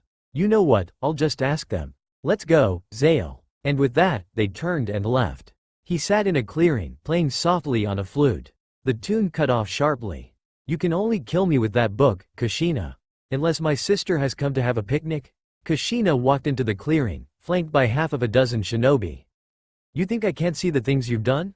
He has his suspicions, but Minato says there isn't enough evidence. But I see it. People don't sleep well anymore. More people going to their doctors about nightmares. I've never liked being someone else's puppet, but I can feel you pulling my strings, you behind it all. There is a darkness infesting the village. The attacks over the months, this sickness, you've been wreaking anarchy and all that it brings. Victor stood up. You've always been happy to be the puppet. You want me to be this monster you hate? You want me to be the one trying to burn you alive? I see fire in all your eyes. The fire of hope and determination. I want to extinguish it. You want to sacrifice them for your schemes, Kushina? I'll slaughter them all. He blinked out of existence, reappearing behind them. A line of craters appeared, stopping at Victor as everything around them caught up with his speed. He kicked one of the Anbu in the leg, breaking it sideways. Black chains emerged from his back, slamming into 3 of the Anbu, scattering them. I am going to tear down everything you've built. Victor shouted. He grabbed one of them by the hair, bludgeoning them with his hand. As the Anbu dropped to the ground, the chains ensnared Kushina and her men. Each of the Anbu was lifted up to watch what he would do next. These pathetic children you mislead, you will watch them bleed. They were strong, but you're about to learn that strength does not bring victory. Your sins are what they'll pay for. It will be a catastrophe, a terrible work of art. He pulled a sword, aiming it at Kushina's head. He slammed it down, pushing the blade into the ground next to her. I'm not the monster here, dear sister. I'm not the one trying to kill someone who has already paid for their mistakes hundreds of times over. All I wanted was to come back and have my family. You're the one stopping that. You're the one that wants so badly for me to die. You want me dead so bad? Use the book then, but please don't. Just let me have my family. I'm so tired. He vanished once again, taking form on a ridge, looking down at the clearing down below. Why let them live? Naruto asked, watching them. This is the plan. One of many, at the very least. Plant seeds of doubt. Konoha completely united, it's a terrifying thing. I'll divide them with doubt and watch this hole in the world burn. Victor walked through the streets with a bag in his hand. He smiled, hoping today would be the day. He had done the same for the past week, going about Konoha during the day, waiting. He could tell that Anbu were almost constantly watching him, but he was unbothered by them. And then he felt it. The pure hatred. He turned and saw Kushina standing behind him. Hey there, sis. How've you been? Victor asked jovially. He noticed that she had brought her own audience, Sasuke Uchiha, his wife, Minato, Kimiko. Even some of the other clan leaders, and the other cage. Cut the shit, Victor, Kushina shot back. I'm here to challenge you. Victor smirked. Challenge me? Whatever could you mean? I have no interest in fighting you. To an Uzumaki duel, she said. He became serious. So you did read the book. Good. Are you sure? A battle where the loser's life is forfeit. Yes, I'm sure. You don't have to accept, but something tells me that your honor and pride as an Uzumaki won't let you refuse. Victor laughed. You're right. Luckily, I've already drawn up the seal. He sat his bag down and pulled a slip of paper, a sealing tag, from it. He cut open his palm and placed the seal over the blood. A seal? Kushina asked. What seal? He stopped. You saw, death match, and jumped on it like a bitch in heat, didn't you? Fuck, you didn't even read the rules. Yes. Open your palm with a blade and clasp hands with me. If you're serious about this, you do as I've said. She paused and then steeled herself against what was to come. She pulled a knife and cut open her palm, clasping hands with him. Repeat after me, but use your own name. Your real name, Victor said. I, Victor Uzumaki, submit to the laws of our people for this duel. Kushina repeated his words, reluctantly addressing herself as an Uzumaki. As she did, the seal glowed and suddenly branded them both with its mark. So, where are we fighting? You get to decide the form the contest takes, right? Victor glared at her. So you did read some of it? Yes. You challenged me, so I dictate the rules, and the form this contest will take. But, it won't be a fight. It'll be a game I've played hundreds of times. He reached down and pulled a 6-chamber revolver from his bag. The name of the game is Russian Roulette. And we'll be playing in the center of the village. Victor unsealed a table and a pair of chairs from a scroll. He sat down and put the revolver on the table, waiting for Kushina to be seated as well. You honestly expect me to play this fucking game of chance? She demanded. Yes, Victor shot back. Either you play or the seal will kill you. It's very simple. Whichever one of us walks away alive wins. Now sit down. She finally did, sitting down with a grim expression. Now, I think we should have a referee, don't you? Naruto, could you serve in that capacity? Of course I could, Naruto said as walked up to the table. Next to him were Zale and a woman with red eyes, glasses, and red hair in the same style as Zale's. More introductions, he said. My wife, Karen Uzumaki, and my daughter, Zale Uzumaki. He glanced at Hinata as he said this, seeing her eyes widen slightly, growing watery. Karen gave a small bend of her neck, keeping it just within courtesy for the people in front of her. Zale curtsied, though the smirk she wore made the sincerity of it debatable. Zale looked at Kushina. Please dad, can I cut her head off? She smiled with delight. Naruto laughed. How many times must I tell you? In time, you might. But for now, you may not. She sulked at his answer. I will regulate the game, Naruto said. Should the rules of the challenge be broken, I will step in as needed. We all know the rules. 1 bullet in the chamber, Victor said. He pulled a single bullet from his coat and loaded it into the gun, spinning the cylinder and quickly snapping it into place. Now that that's out of the way, he said. He placed the gun to his head, pulling the trigger. The gun clicked and Victor smiled. He put the gun back down on the table. Without hesitation, she stood and aimed the gun at Victor's head. Neither flinched as she pulled the trigger 5 times in rapid succession. Have you ever wondered what life would have been like if Uzushio had never been destroyed? Naruto asked. Many times, Victor said. But every time I do, I remind myself that if it had not happened, I also would never have been betrayed and my life would have been completely different. Life can't be undone, Naruto. It can't be changed, so worry about plans to rebuild our homeland. And then, one day, when everything we have to do here in Konoha is done, we will have again what was stolen. Victor began clapping as blood dripped from his forehead. Congratulations. You cheated and still lost. What? Kushina asked. How? It's called a blank. And since those can still be lethal from point-blank range, I'm glad parts of my skull were ripped out. The sides of my head are still bone, but the top and a large part of my face are all metal. It's why the plastic seal didn't kill me. But you cheated, which means you lose. The marking moved up Kushina's arm like liquid ink, suddenly forcing a scream from her as she clawed at her arm. You have 24 hours, dear sister. And then the seal will kill you. Get your affairs in order before the pain becomes too crippling for you to move. Come, Naruto. Let's go home. Each of them disappeared in a shunshin. Laughter filled the room, drowned in the halls by music and the partying of the young, as Victor stood in his office. He was hunched over, laughing uncontrollably while Naruto, Zale, Karen, Orochimaru, and Koyuki watched on. That dumb bitch made my life so much easier without even putting any risk on me. Victor shouted. This is perfect. Did you see the look in those people's eyes? So many of the shinobi saw how little honor she had, and how badly it fucked her over. This is going to be so much fun. Sir, you have a visitor, Inari said as he entered the room. Oh? And who would it be? Show them in. Inari stepped aside, allowing Minato to enter the office. Victor grinned. And what brings my brother-in-law to my humble abode? I want you to spare Kushina, Minato said. Spare her? It can't be done. She knew what she agreed to. Her fate is her own fault. Please, I'll do anything. There has to be a way. Now that is what I was waiting to hear. Victor yelled, pounding a fist on his desk. His face was wrinkled in a wicked smile. Anything. You would do anything to save her. Endure any suffering, give any treasure, sell your own soul. Bring your parents back to life and sell them down the river without a second thought just to give her a shot. There is one way to give your wife a chance. You must convince me to offer her a rematch. She will play the same game, this time fairly. But I don't want to offer her a rematch. I love my sister, but I don't want to keep playing this game with her. So the question is, what are you willing to surrender to give her that chance? Just a chance? How far will you go? Minato glared at him. What do you want? Victor chuckled. I've got the perfect seal to ensure you uphold your end. Now, as for my price. Minato sat in his office with the other Kage, Tsunade, Jiraiya, the elder Toads, and Sasuke Uchiha. You can't do this, Minato.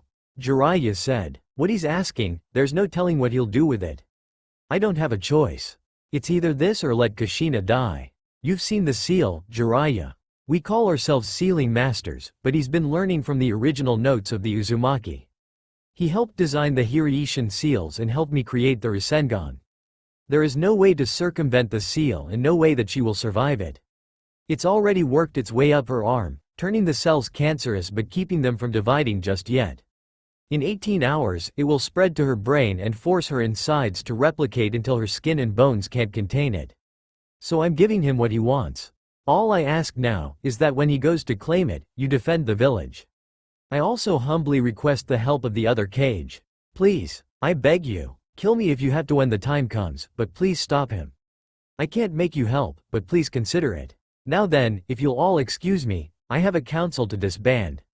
He moved through the concrete halls, his attention on a row of prison cells ahead. Their doors were open, not something that surprised him.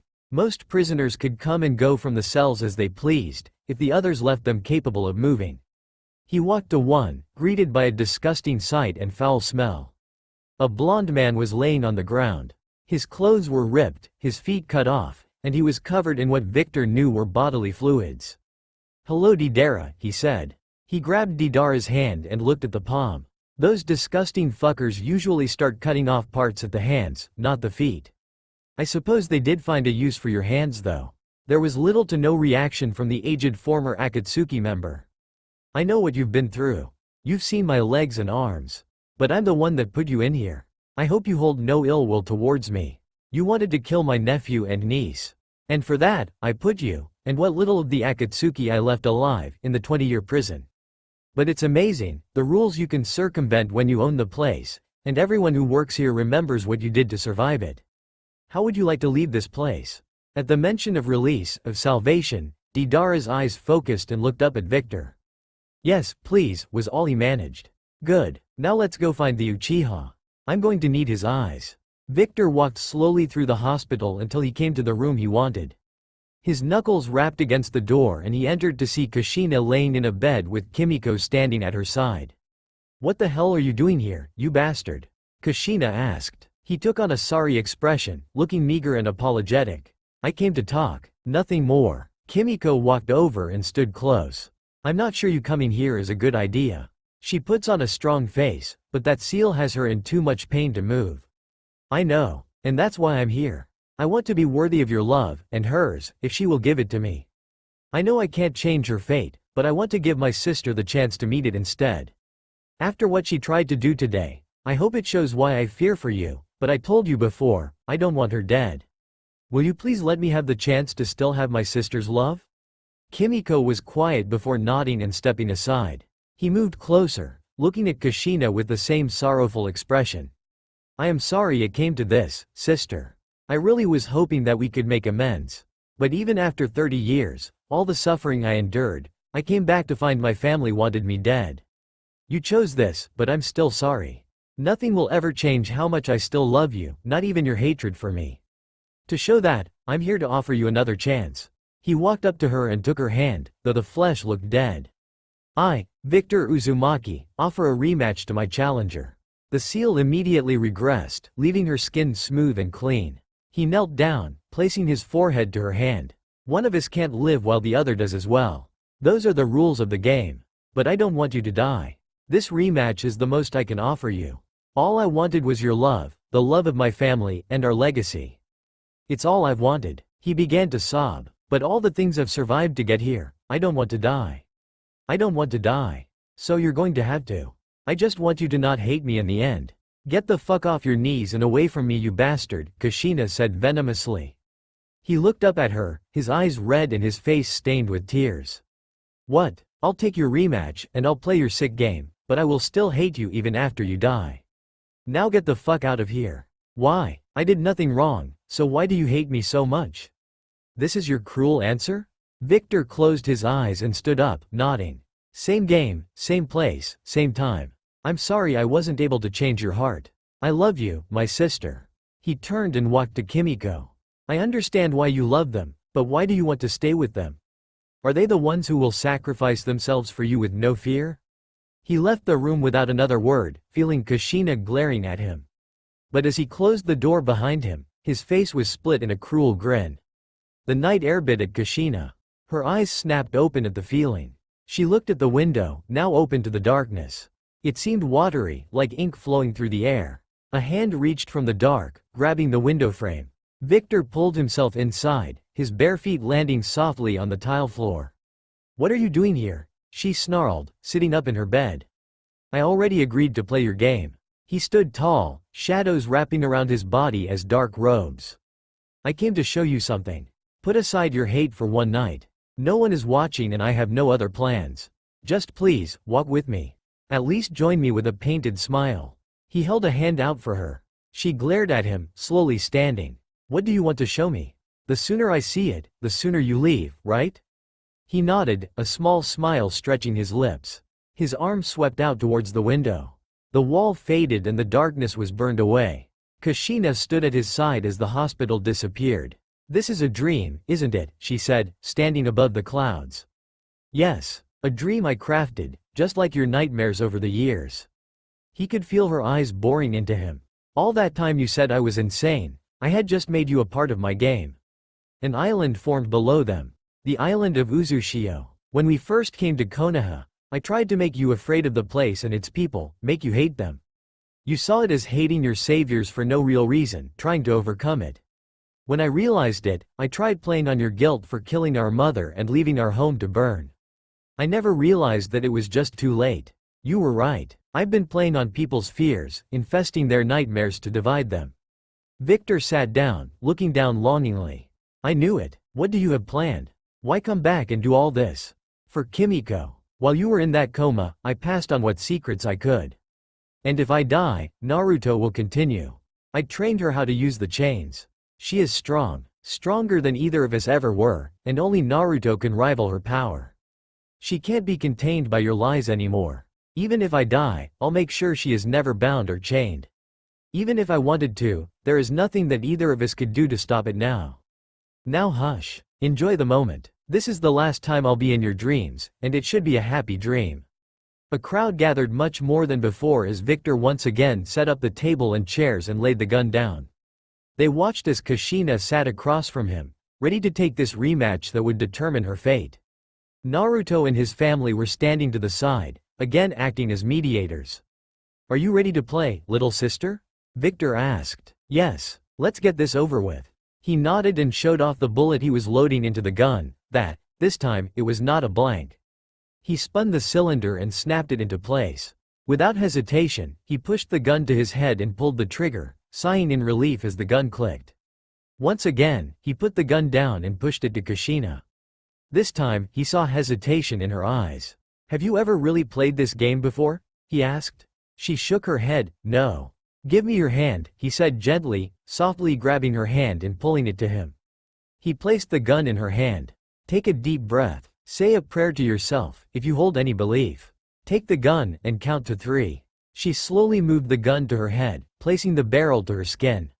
She took a breath. Close your eyes. Sometimes it helps, Victor said. Kushina paused, her breathing hitched. She thought about what he had said, how many times he had played this game. That he was still sitting here. You've never lost, have you? Victor closed his eyes. No, I haven't. She nodded, closing her own eyes. She began to count and, as she reached 3, pulled the trigger. There was silence as the crowd watched Kushina lower the gun. Her breathing was ragged as it slipped past her trembling mouth. Victor took the gun from her. Congratulations. You survived your first shot. My turn. He put the gun to his head and paused. Do you know why I can play this game? I had a friend in the prison. He stole drugs, from where, I don't know. He was going to end his life with an overdose and offered some to me. I considered it, but I refused. I don't want to go quiet. I don't want to trail off. I want a period at the end of my life sentence, not an ellipsis. Hell, an exclamation mark. He pulled the trigger, only hearing a click. He passed the gun to Kushina, his eyes following her trembling hands. She put the gun against her head once more, closed her eyes, and pulled the trigger. There were screams as her body fell out of the chair. Minato flinched, the color draining from his face as he looked away. Kimiko took a step toward her mother. She stopped as Victor had already caught the body before it hit the ground. He cradled her head in his hands, ignoring the warm blood running between his fingers. Oh, run to her mother, but Victor had already caught her head in his hands before she landed. While his eyes stayed dry, he could hear Kimiko start to cry. He held his sister close, kissing her forehead. Blood trailing down her face stuck to his lips. I am so sorry it came to this, he whispered. You couldn't hear a lie. I have no reason to lie. I truly am sorry, my sister.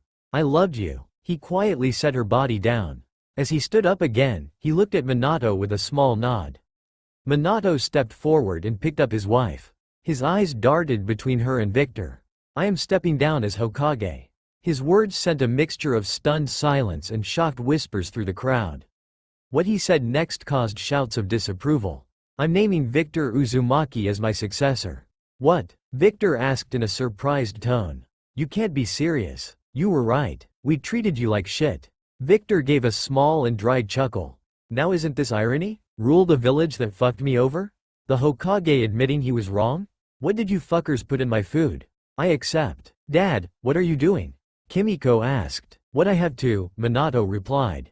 Sensei, you can't do this, Kakashi interjected. Let the big boys talk, Kakashi, Victor said. My sister just killed herself, so I'm a little on edge. Who knows how I might lash out in my grief. I am doing this, Kakashi. As of this moment, all of the shinobi in the village take orders from Victor. The council won't stand for this, Jiraiya said. I disbanded the council, Minato said, silencing the people. They don't have to stand for this. Oh? Has the Hokage perhaps sparked civil war? Someone find me some popcorn, Victor sneered with a twisted grin. Jiraiya closed his eyes and sighed. Victor could see the reluctance and the shame on his face. As of this moment, the Hokage no, Minato Namikaze has betrayed us. He is no longer Hokage. He is a traitor and his decision does not stand. Minato, I believe they are staging a coup, Victor said curiously. I expected it, but not so quickly. Yes. It's a shame you can't see things my way, Jiraiya. You have until tomorrow to put these foolish thoughts away and recognize Victor as your leader. Minato turned to walk away. Victor watched him go, already calculating how the game might have changed when he wasn't looking. The pieces were rearranged. He considered the moves his opponent may have made. Now it was time to make his. You heard the man. You have till tomorrow. Come on Naruto, Victor said. Cry havoc, my friends. And let slip the dogs of war. He followed after Minato with his family in tow. Kimiko wants to see you, Inari said. Tell her to wait, Victor replied. I am discussing things with her father. He looked down at Kushina's body laying on his desk and Minato across from him. The towels her body rested on were stained crimson. Yes sir. As Inari left and the two sat alone, Victor clapped. What a wonderful performance. What did you think of my shock? He feigned surprise. What? Me, Hokage? You can't be serious? His face wrinkled in laughter. Are you satisfied then? My wife is dead and I still have to give you the keys to the city. That was the agreement we made. She had a 50-50 chance, which was better than what she had when she cheated. And no one can know about the deal we made, or I let Orochimaru bring her back and make her destroy the village. But you see, that's the problem. I think you told someone. Jiraiya seemed ready, like it was a plan. It wasn't, I swear. It's all right, Minato. I understand. You can't stop me, you even have to help me, but to have someone else mount a resistance? That was a smart play, though it could have been executed better. He's a little clumsy in his old age. I'll tell you what, I'll pretend I didn't notice. Kushina can stay dead, and I won't unleash the horrors of the 20-year prison. Minato seemed to relax for a moment, his shoulders slumping. So what will you do now? Now? Well, your teacher is probably organizing his forces with that little bit of time you gave him. Again, a smart move.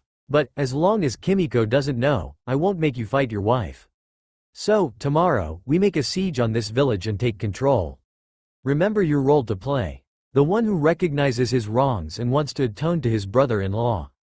Deviate from that and I'll make you suffer more than you can imagine. I get it. I'll play my part. Good. Now go. Let's see what my niece wants. Minato stood. For the record, I hope you die tomorrow. The feeling is not mutual. Remember that I wanted to have my family back. Now leave. Get ready for tomorrow. Get anyone who supports this and get them ready as well. And keep my niece on our side. If she turns against us, I hold you directly responsible, and you will watch as your wife begs for any other torture than to kill you and destroy this village. And I will set loose the monsters this world truly fears from the prison. Last thing I want to do is fight Kimiko. She's why I do this. Which actually reminds me of something. Come here and lift up your sleeve. Minato did as he was told, coming to stand at the desk. Victor reached forward, grabbing Minato's right forearm. His eyes scanned over the skin until he placed his palm against it. Flesh began to burn under his touch, filling the room with an acrid smell. Victor's grip tightened as Minato tried to pull away. Hold still, he commanded. I can't have Kimiko using the Hiraishin to find you too quickly tomorrow. Minato grit his teeth, resisting the urge to scream until he was let go. Time passed as he stood there, gripping his arm. You're a heartless bastard, he said when he had finally regained his composure.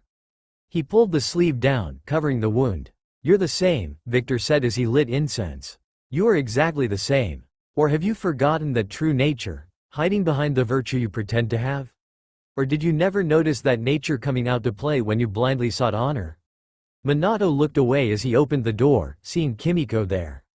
No music came in from outside, the rest of the mansion filled only with quiet. You two should talk, he said, stepping around her. She walked inside, looking between her father and Victor until the door was closed behind her. Her eyes locked on her mother's body. Her body will be dealt with in the Konoha shinobi fashion, Victor said. That's how she would want it. But I'm going to deal with the seals on her body. Particularly this one. He lifted Kushina's arm to show a swirl symbol on her wrist. It used to be part of a matching set, but I had to move mine to my heart when they started taking things from me. They were seals given to us by our father, so that we could always find each other if we needed to. I don't think she's used hers in a long time. And it's far too complex for her to have removed it. But I don't think she wants to be buried with a symbol of the Uzumaki. She wanted to forget them. I just can't believe she's gone, Kimiko said. And she died hating you, even with the offers of peace you tried to make. We can't change that, even if we want to. We changed my father, at least. His announcement. It's a little odd that he changed his mind so suddenly, but I guess after seeing Mom die like that. She closed her eyes, taking a deep breath as she held back more tears. I'm happy he wants to show some kind of remorse. But I wanted to say that I'll stand with you. Tomorrow, when you and him have to stand against everyone else, I'll be beside you. You have no idea how much that means to me. Minato is going to rally those loyal to him, but once I get done with Kushina's body, Naruto, Karen, Zale, and I are going to dine in the meeting hall downstairs. With what's happened, I've sent the guests away for the night. She nodded. I'd like that. Good. Head downstairs. Inari will show you the way. I'll be down in a moment. Kimiko gave a small smile and nodded, leaving him to the quiet. Alone, Victor said. His hand caressed her cheek. Completely alone. Dear sister, I don't remember the last time I was happy to be alone. He worked on the seal on her arm, unraveling and dismantling it. Now, all that's left, is to break the final chains that bind me. Tomorrow, your village will fall, the inheritors of this false home will see that the Uzumaki cannot be bound, and Uzushio will rise again. You knew it would come to this. You knew my plan. Even before I was imprisoned, I planned on doing this and you knew. His mind wandered to its darkest memories. The times when his soul was broken. Victor stood in his office, constantly running over numbers. He slammed papers now with a sigh. So many fucking numbers. Every day he calculated, testing seals as he tried to develop the ones he needed and repurpose the ones he had. He turned to see Kushina storming in. Kushina, good. Tell Minato I'm close to a breakthrough with his Hiraishin concept, he said dismissively over his shoulder. She turned him around, punching him in the face. As he leaned against the desk, cradling his jaw, he spat blood. I probably did something to deserve that, right? The question is, what?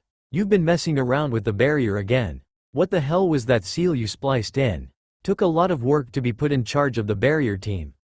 And even longer to figure out how to make what I needed. Soon enough, I'll have figured out how to bring this village to its knees. You need to stop this, Victor. This is our home now. He laughed. Listen to yourself. Ever since then, your mind has been too fucked up to see clearly. Ever since you killed our brother. You murdered our mother. Ever since Dad. Shut up. This isn't about them. This is home, and none of your insanity is going to change that for as long as I have anything to say about it. Is that a threat, sis? He glared at her. Be careful. There are some words that can't be taken back. I'll get our home back, even if it kills me. It just might. Stop doing this. I'm through warning you. He came back to himself. I should have seen it that day. I didn't stop, and that's why you hired someone to frame me, to send me away.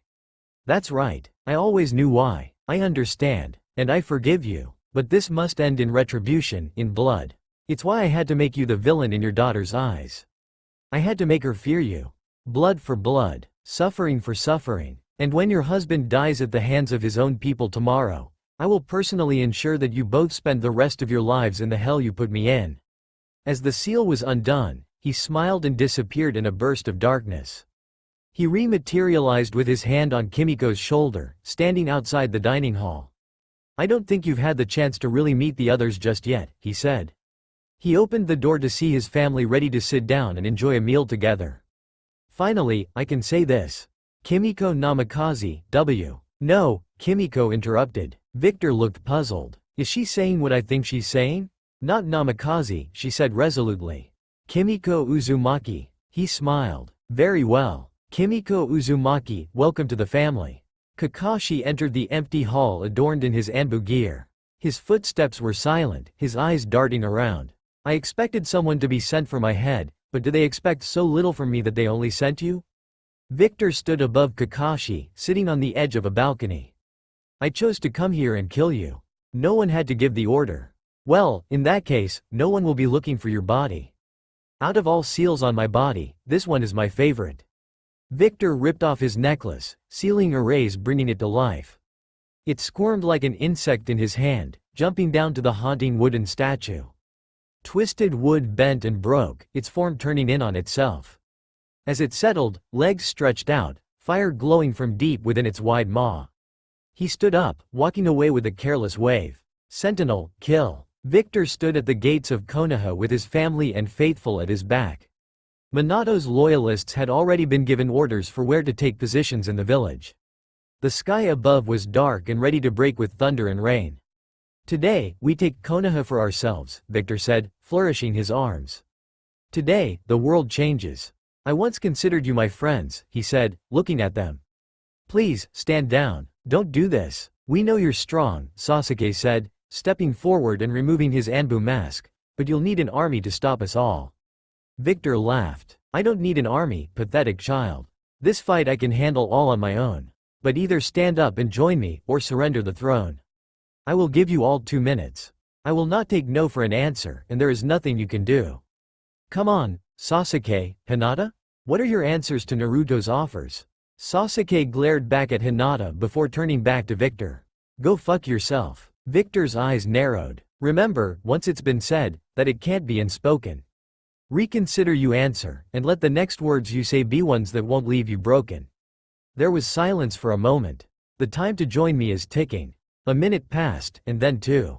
Victor's eye began to twitch in annoyance. This is your final warning. Consider yourself threatened. There's nothing you can do to stop me. Time is up. Get out of my way or get ready to die.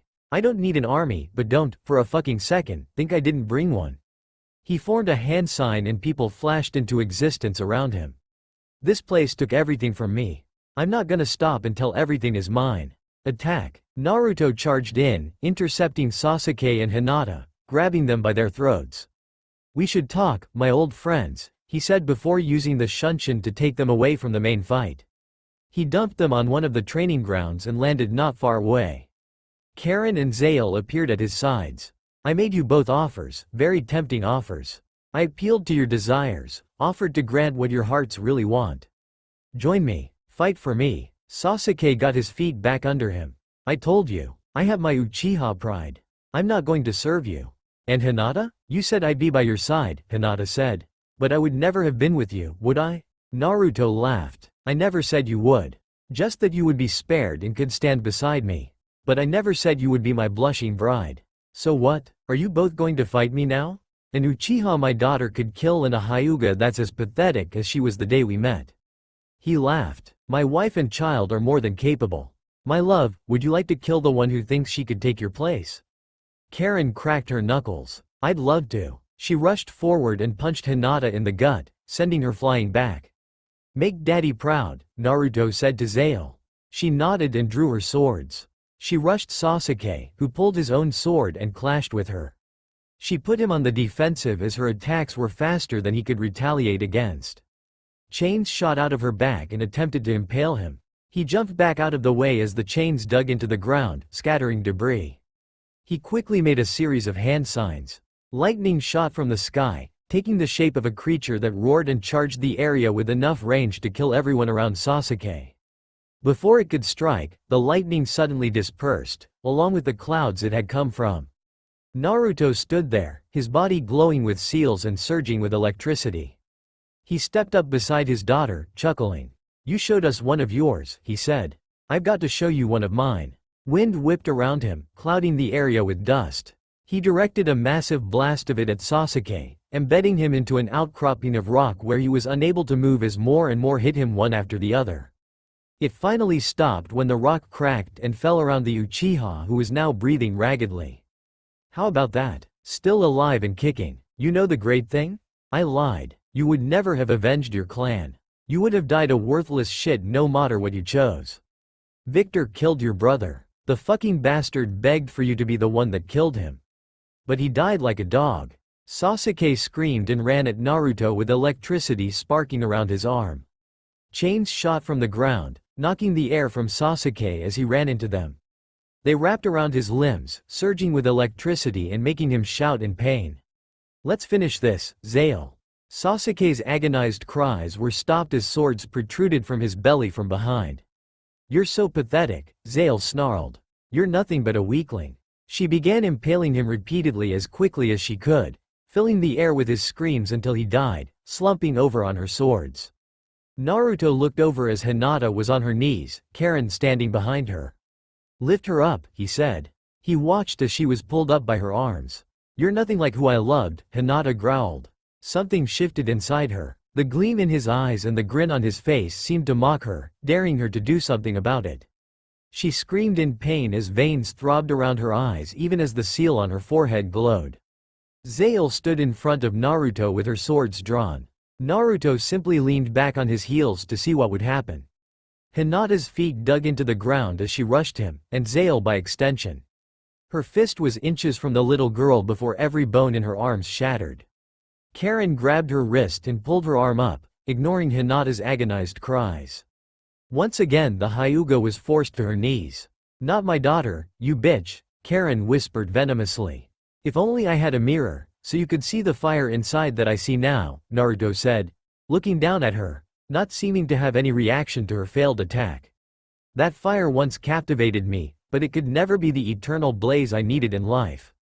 Maybe if I had stayed, it could have been cultivated, made into something grand. Once upon a time, it might have been what I needed. Life is cruel, Hinata. I did leave. I was betrayed. And your fire was left to fade.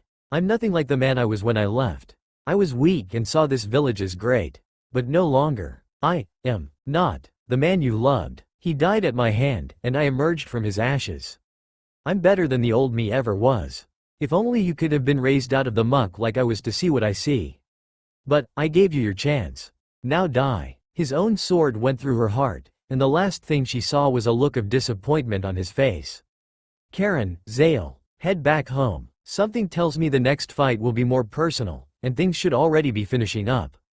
Victor ripped apart the battlefield. While the Anbu fared better than some, they too fell to him. Sand grabbed his arm, and lifted him off the ground. He looked around, seeing Gaara controlling the sand. You there, mind putting me down? I believe you're friends with my nephew, Victor said. I am, but I know what you're trying to do, and I have been requested to stop you, Gaara replied. I see, so he did tell some people. Oh well, don't worry, you're not mine to kill, so I will do my best to not do so. Explosions shook the ground and crumbled buildings around them. Their walls buckled, streets filling with dust as they dropped. Deidara flew overhead, carpet bombing the street. The ground cracked under Gaara, undermining his footing. He lost his concentration as the dust enveloped him. Victor's arm detached, letting him drop to the ground as Gaara's sand cleared the air. He ran in close to get a good hit on Gaara only to see a fist of sand coming down on him. He braced for the hit, but a pair of small tornadoes ripped the sand apart. Kiba and Akamaru landed a few feet away. I'm going to stand with Naruto, Kiba shouted. So are we, Choji said from Victor's left with Ino at his side. Victor laughed. Thanks for the help, you little tykes, but I got this handled. He cracked his neck. Strands of chakra shot into Gaara's sand and ripped his arm free before sending it flying at the cage, launching him into a building. Go find some people that need help. I can handle a few belligerent cage. He turned and found who he was looking for. Kimiko, go find your father. We're going to need him for the final push. He ducked as it tried to punch him, his body covered in small bolts of lightning that surged around him. He punched the rakeage in the stomach as savagely as he could, ignoring the pain of electricity shooting through his metal cybernetics and into his entire body. A coughed up blood as his insides were ripped apart by the force of Victor's attack. He jumped backwards to avoid another hit. How pathetic some of you cage can be, Victor said, his body smoking as he breathed heavily. You are all so worthless. You were right to fear the Uzumaki, because one of them is about to destroy your wills to live. You were right to fear me, because I'm about to show you what that prison turned me into. He hunched over, his hands clawing at his head. His body shook with laughter that only became more boisterous and malicious. His eyes locked on A and Gaara as the cage got back on his feet, while the other two cage joined them. Yes, the one thing that still turns me on. Ripe and fresh prey at last. I still haven't killed enough to attain joy. Victor's body exploded, enshrouding the surrounding block in darkness. I could hear the bones in his left arm shatter before the pain could register. He shouted in rage and pain, kicking at Victor. Shadows wrapped around his leg, lifting him into the air only to slam him back down. The Tsuchikage was quickly put on the defensive as Victor denied him any reprieve. The metal beating down on his arms, taking any shot at his ribs they could, easily exhausted his strength. Victor sent him to the ground with one more crushing blow, leaving him unable to move. Did any of you really think you could stop me? His words echoed through the darkness. I'm the last remnant of a forgotten power. The true successors of my power and all the secrets I hold will not be of Konoha. It was never going to be this false home. All who stand in the way of this resurrection will fall at my feet. The weak, the strong, I'll show no mercy to them all. I will decide their worth. Light ripped apart the darkness as a stream of magma went flying through the air. Victor basked in the light, leaning back and looking to the sky. His form was altered into that of an indescribable monster as what remained of the dark soaked back into his skin. As he returned to normal, mumbled words fell from his lips. This is what you made me. Do you understand that now, father? He looked at Mei. Tear them up. Chomp them up. Darkness enveloped him again and distorted his body. This creature that took his place rushed at the Mizukage. A wall of sand crashed into it, burying it. Metal limbs flew into the air with lines of chakra flowing from them. Victor pulled himself free, sending one limb to pin Gaara while the other grabbed Mei by her robes. He pulled her close, his maw, filled with rows of jagged teeth, clamping down on her shoulder. Her cries cracked as her vocal cords tore. Flesh and bloody sinew ripped away. Tear them, chomp them. Victor's distorted voice called out. Just enough, till their blood fill your mouth. Let their taste be put to taste. My tongue stained red and black. Minato dodged a Rasengan aimed for his head. Good, keep going for the killing blows. There has to be another way, Jiraiya said. His breathing was heavy, his aged face strained. There isn't. Kill me, Jiraiya. I can't disobey him. The seals force me to honor our arrangement, but you can stop me. Not on my own I can't. But if there is no other way, then let's finish this. I can't hold back. Do it now. Minato's head was forced into his chest and his body crumpled as Tsunade killed him from above, forcing the ground to crack. She stood above him, her body soaked in blood, looking grim. I can't believe we just had to do that, she said in quiet shock. Kimiko ran around the corner. Dad, where are? She cut herself off at what she saw. No, Kimiko, calm down. We didn't have a choice, Jiraiya said. Let us explain. She glared at him and her eyes turned red and a thick crimson chakra surrounded her. Does my family just have to keep being ripped apart by betrayal? She demanded. I'm going to kill you. Victor stood above a rooftop, looking down on the battle below him. We still can't get in, an ANBU told him. They've barricaded themselves in there. Then let them stay in. Use your own jutsu to seal every exit and put this into the ventilation system on the roof. He held out a large canister. What is it, sir? The people who burned my home called it white phosphorus. He looked back down to see the cage and Konoha's army stop moving, standing in shock as the Kyuubi formed and towered above them, its jaw and claws dripping blood. Wale had collected himself, ready to fight Victor, and a Biju if need be. It was the formation of a second nine-tailed fox that stopped him in his tracks.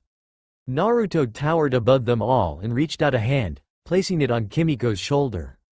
Time to come back down from this, he said. Our father has been avenged. They have lost. It's over. Months passed as Victor established his order in Konoha. The other cage were all kept alive, used as political pawns to solidify his rule in Konoha.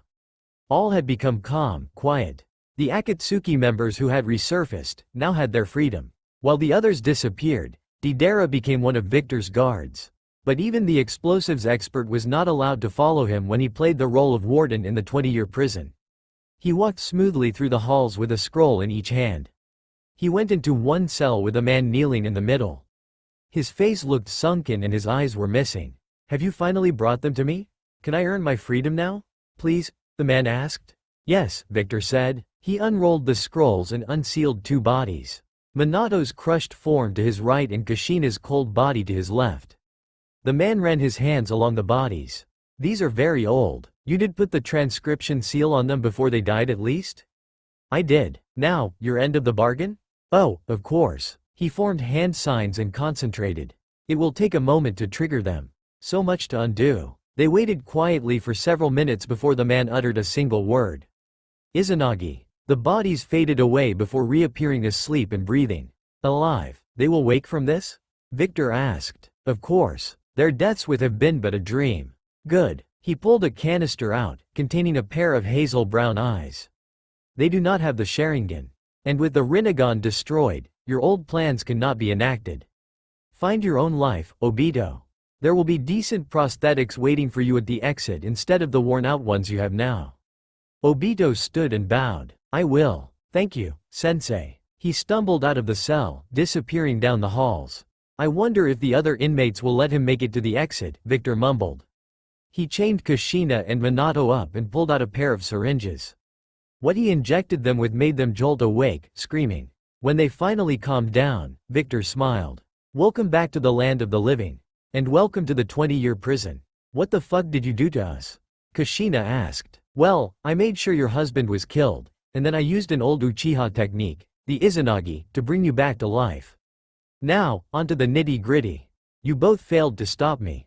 In a week, I will corrupt the barrier with the Hiraishin, a version altered to my specific need, and transport the village of Konoha on top of the ruins of Uzushio. It's why I helped you design the jutsu, Minato. It then took a long time to work out the specifics so I wouldn't just have 2 villages worth of rubble, but I've finally done it. I knew it. It was you that attacked the barrier monitoring facility. Yes, dear sister. And now, my plan can't be stopped. I have to ask though, why did you want to save that pathetic village? It was our home. No, Uzu was our home. And then, we were sold as slaves and weapons to Konoha's military, so they could have Uzumaki blood in their ranks. Slaves, you stupid bitch. Minato looked shocked by this. Wait, you were slaves? What are you talking about? The Sandaime granted you asylum. Victor laughed. No. A lie my sister wanted me to keep so no one would judge her or pity her. We were property for the longest time. Sold by our father, may he have died suffering. Given tracking seals and told the sentimental shit that it was so we would never lose one another. While it was true, a way to make us not feel alone, it was so our owners could find us. And even when we earned our freedom, we were on one side of a war. Any other village wanted us dead or would have turned us over for the bounties. But I worked on plans of retribution for so long. 50 years I've planned and plotted the downfall of those who took my freedom. Uzushio will rise again. It's almost time for the resurrection. Long before you had me imprisoned, I tried convincing Kushina that it should be done, but she rejected my plans. Decided the Uzumaki should be forgotten. She was broken and wanted it all to die. She wanted to murder it just like our brother and our mother. Just another way to bury her secret, her shame of what she was when she met you. Hated it so much that you tried to kill your son. But everything the Uzumaki stood for is why I am still here. I am their vengeance. He stood up, pacing across the room. I worked on it in secret until, one day, sister went snooping and found out my plans, that I had continued them despite her warnings. Oh yes, I knew you had found out. But you said nothing. I thought that with as close as I was to completing the plan you had seen my side. Instead, when we were asked to fake an attack on Iwa by the Akatsuki, a way to get the world to see them as more of a danger, she had me framed. Not a detail I found out until 5 years ago. So you did this? Minato asked. His skin had paled with this revelation. You framed him and made him hate us? He would have destroyed our home. Kushina yelled. Undid all that we had worked for. Naruto would have helped him tear down everything I built for myself. I couldn't allow that. Victor sighed. My vengeance on Konoha and on you is at hand. You two are going to be very unique guests of the prison. My prison, by the way. I took it over 7 years ago. And since that time, I've tweaked the rules a bit. If one of you doesn't survive the full 20 years, the other never leaves. Meaning that if you, Minato, die, your wife will remain here for the rest of her life. Kushina, if you die, your husband will remain here for the rest of his life. Here's hoping his age doesn't make him keel over. It took Kushina a moment to process this. He's already almost 70. Yes. Meanwhile, our vitality makes us still look 40. Gotta love genetics. We Uzumaki can survive upwards of 150 and still be quite spry. Normal people like Minato though? Who knows? Maybe one day the torture and his age will just get to him. I'm going to kill you. No, you're not. What's going to happen is, they're going to lock you in rooms with other people and set the room on fire to see how long you can bear the pain, or if you even live.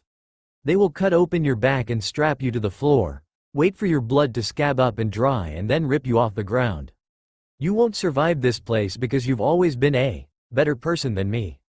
You can't stoop to the lengths I have to survive. Here's the best part. When one of you dies, they'll take even more care to make sure the other lives as long as possible. What makes you so sure that one of us will die? Minato asked. Other than your age? During the last year, they stopped giving rations. I had to eat other people to survive. Can you stoop to my level? Victor asked. You actually ate that man at the facility? I thought it might have been a summon. Yup, not my summon. I didn't need their power. And when one of you dies, the other will be fed to make sure they can stretch your life out. But you know what my favorite will be? There isn't a lot of prisoner separation here. The other prisoners, men and women alike, will use you for their disgusting desires, and every time you resist, they will cut a piece of you off. They will have so much fun with you too. You fucking monster. Kushina yelled. Victor's eyes became dead and hollow. He stood up and removed his clothes until he was naked and his back faced them. They had seen the scars on the front of his body, but the back was worse. Jagged ripping scars, one going up his entire spinal column, horrible burns, and his prosthetics. They locked us in a room. They burned us alive. They made us look like clowns, embarrassed us, dressed us up for their sick amusement. They forced me to do things no human should ever do just to survive. Don't think it can get much worse? Well, I got some bad fucking news for you. He turned to face them and took a knee. When they use you for their sick depravity, do you know where they start to take from if you resist? Do you know where they start if you resist them trying to make you their personal toys? They start with the fingers, one knuckle at a time. Then they keep taking. He began crying, his eyes dripping more with everything he listed off. Your hands, your arms, your toes, feet, and legs. A lung, a spleen, your kidneys. 4 ribs, one at a time. One of 24 vertebrae that make up the spine each fucking time. A half of your liver every time. He paused, broken down and sobbing at their feet now. And Just one. They want you to always be able to watch what they do to you. And if you get out, and ever try to be intimate, the pain and the horrible memories will stop you. In a way, they will take your ability to reproduce. They will stop you from being able to have children of your own, because the nightmares will haunt you. I'm afraid that even if I had a child, all I would see in that crib would be another shackle they would have on my heart. Another way to make me suffer. He sat there like that for a time, crying in a way he had not done in years, letting out all of the agony he had held inside. Agony he had held inside since he had gone to Konoha as a child, waiting for this moment. Waiting until he could finally let go of it all. As long as it had to take, he would pour out his soul and cleanse it of everything that made him suffer throughout his life. And, when he was finally done, he wiped the tears away and stood up. He was quiet as he got dressed. He turned to them again. His eyes were red, but they showed a small light and his face was calm. I am a monster, Victor said. But that's because you made me one. This time, I get to play the role of Frankenstein. Can you even recognize me, sister? From what we truly once were. Now it's you who will suffer. I will never see either of you again. Kushina, I took away the seal our father gave us before he died. You'll never be able to find me even if you do get out of here. This is the end of the story. If you do get out, the land of spring will be waiting with cybernetics for you on my orders. Now I'm going to go live with my family. Finally I will be able to live in peace. Do you think Kimiko will forgive you? Kushina asked. Victor turned to her and saw that she had been crying, though now she only looked at the ground. I hope she will. If not, that is all right. I deserve her disdain. I've lied to her, and your true fates will be the one thing I can never tell her. I've twisted her perception, forced her to see my truth instead of letting her choose what was true. But I hope one day she will. She will always have a home with me and her brother and her sister-in-law, and her niece. I have the family I wanted, and the vengeance I wanted, and, soon, the home I wanted back. What happens next? Well, I'll deal with that when the time comes. I leave Konoha, you too, and this prison where it belongs. In the last chapter of my life. I'm turning the page. Goodbye. He walked out of the cell and began making his way to the exit. Victor, I'm sorry. Kushina cried after him. For what? All debts have finally been paid in full. That's all for now. If you enjoy, then please like, share and do comments.